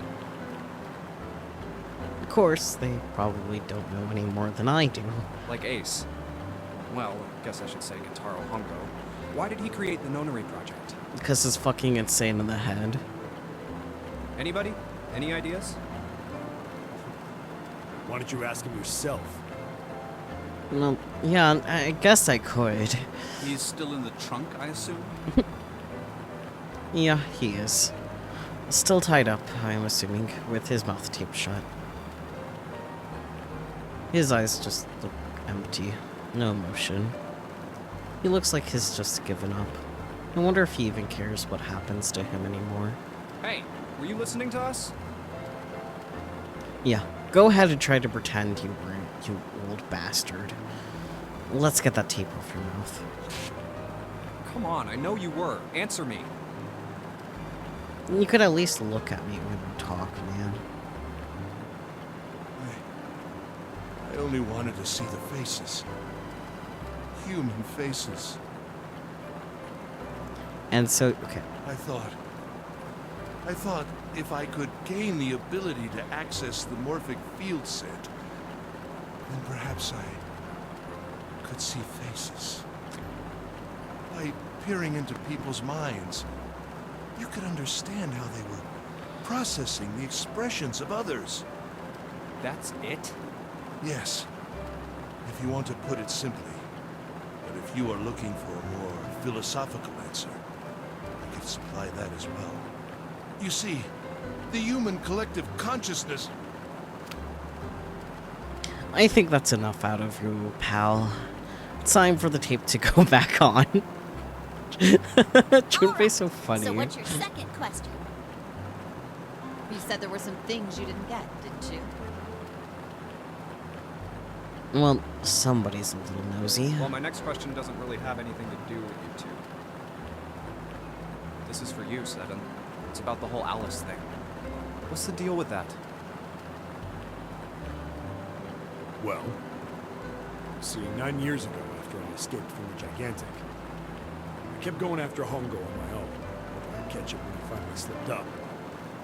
And during the course of my investigations, I learned a lot more about the Gigantic. I also found out about Bourdain and Alice. You're not really answering my question. Was there actually a girl who wouldn't melt at room temperature?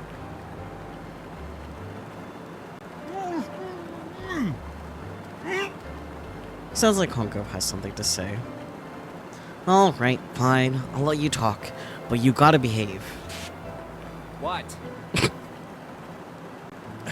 Alice doesn't exist. 9 years ago, I found Alice's coffin behind the library on the bottom deck. Oh hey, so did we. But it's not the actual Gigantic, so... There was nothing in it but the root of a peculiar plant. My research determined that it was a member of the genus Madrigorum, of the family Solanaceae. I was able to extract a particular alkaloid from it.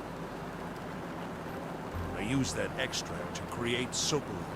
Interesting. Its creation was a tremendous boon to my firm, and we grew rapidly. Shit, this is gonna go on forever. Tape's going back on, Hongo. Well, the rest of my questions can wait a bit. For now, I think I'll just enjoy the ride.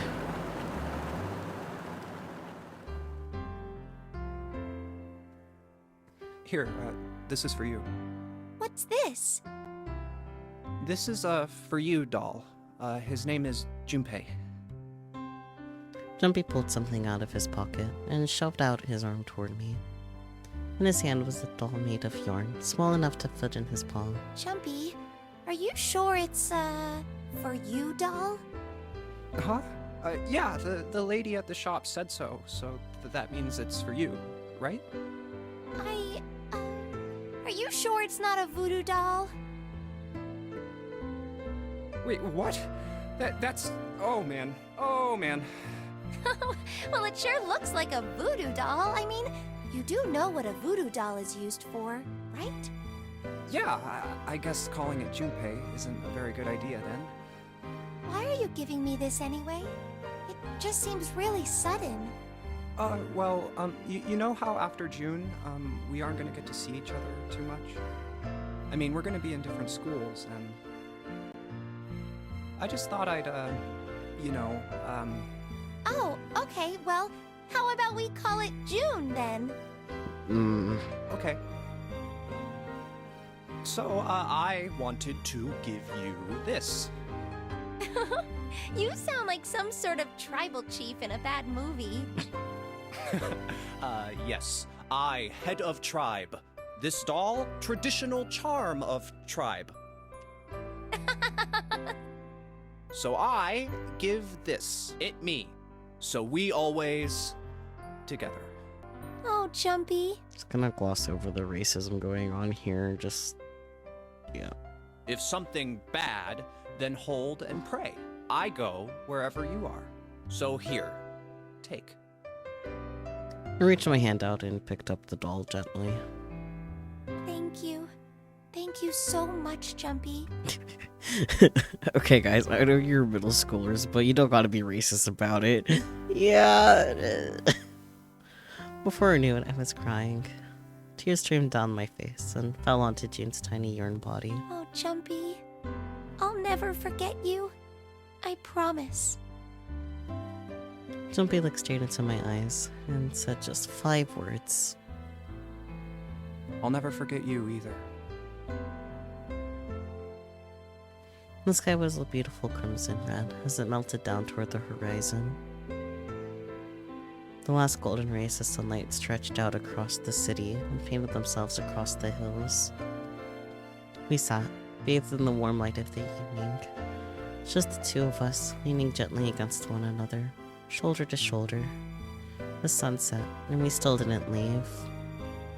We watched in silence as the darkness deepened, and one by one, the lights of the town began to flicker on.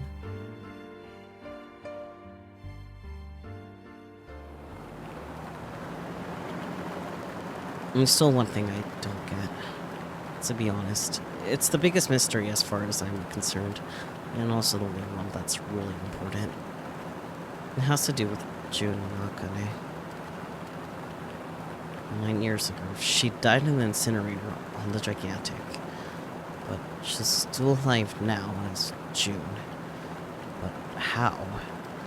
Was it because I tapped into the morphic field set and saved her 9 years ago? Alright, let's say that makes some kind of insane sense. If I did that, then how do I make sense of what Seven remembers? Snake makes sense. He's blind.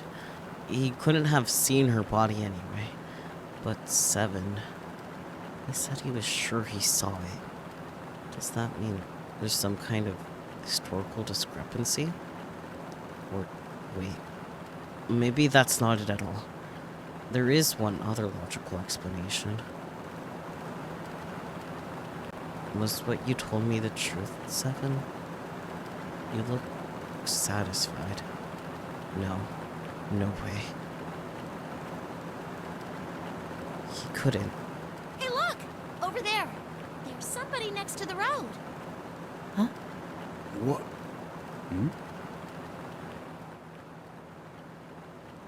No, it's Alice.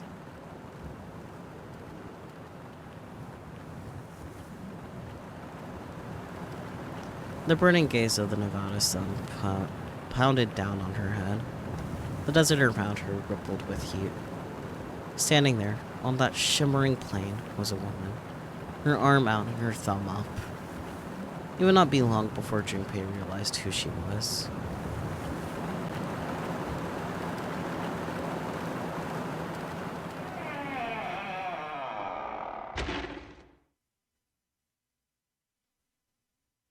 End. I don't know what's weirder, that Alice is real and alive, or the fact that she knows how to indicate that she's hitchhiking. I think the hitchhiking part is the crazy there. Finished all scenarios in 999. Wait, what do you mean finished all scenarios in 999? You didn't get all the endings.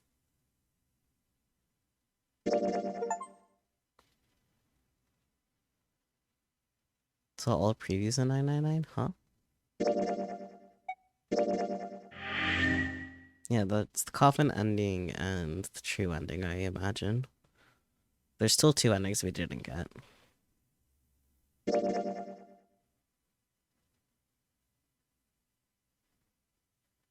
Yeah, so they branch from those 2 points. There's also stuff over here that we didn't do. But that means I answered the dialogue prompts correctly first try, so that's kind of cool. Like that for me.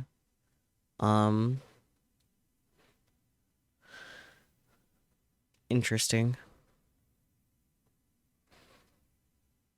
I think the other endings might just be you died type of stuff. Oh yeah, for sure. But died in what ways, you know? I think the other endings are called the knife ending and the axe ending. Fuck, I forgot I was gonna do that.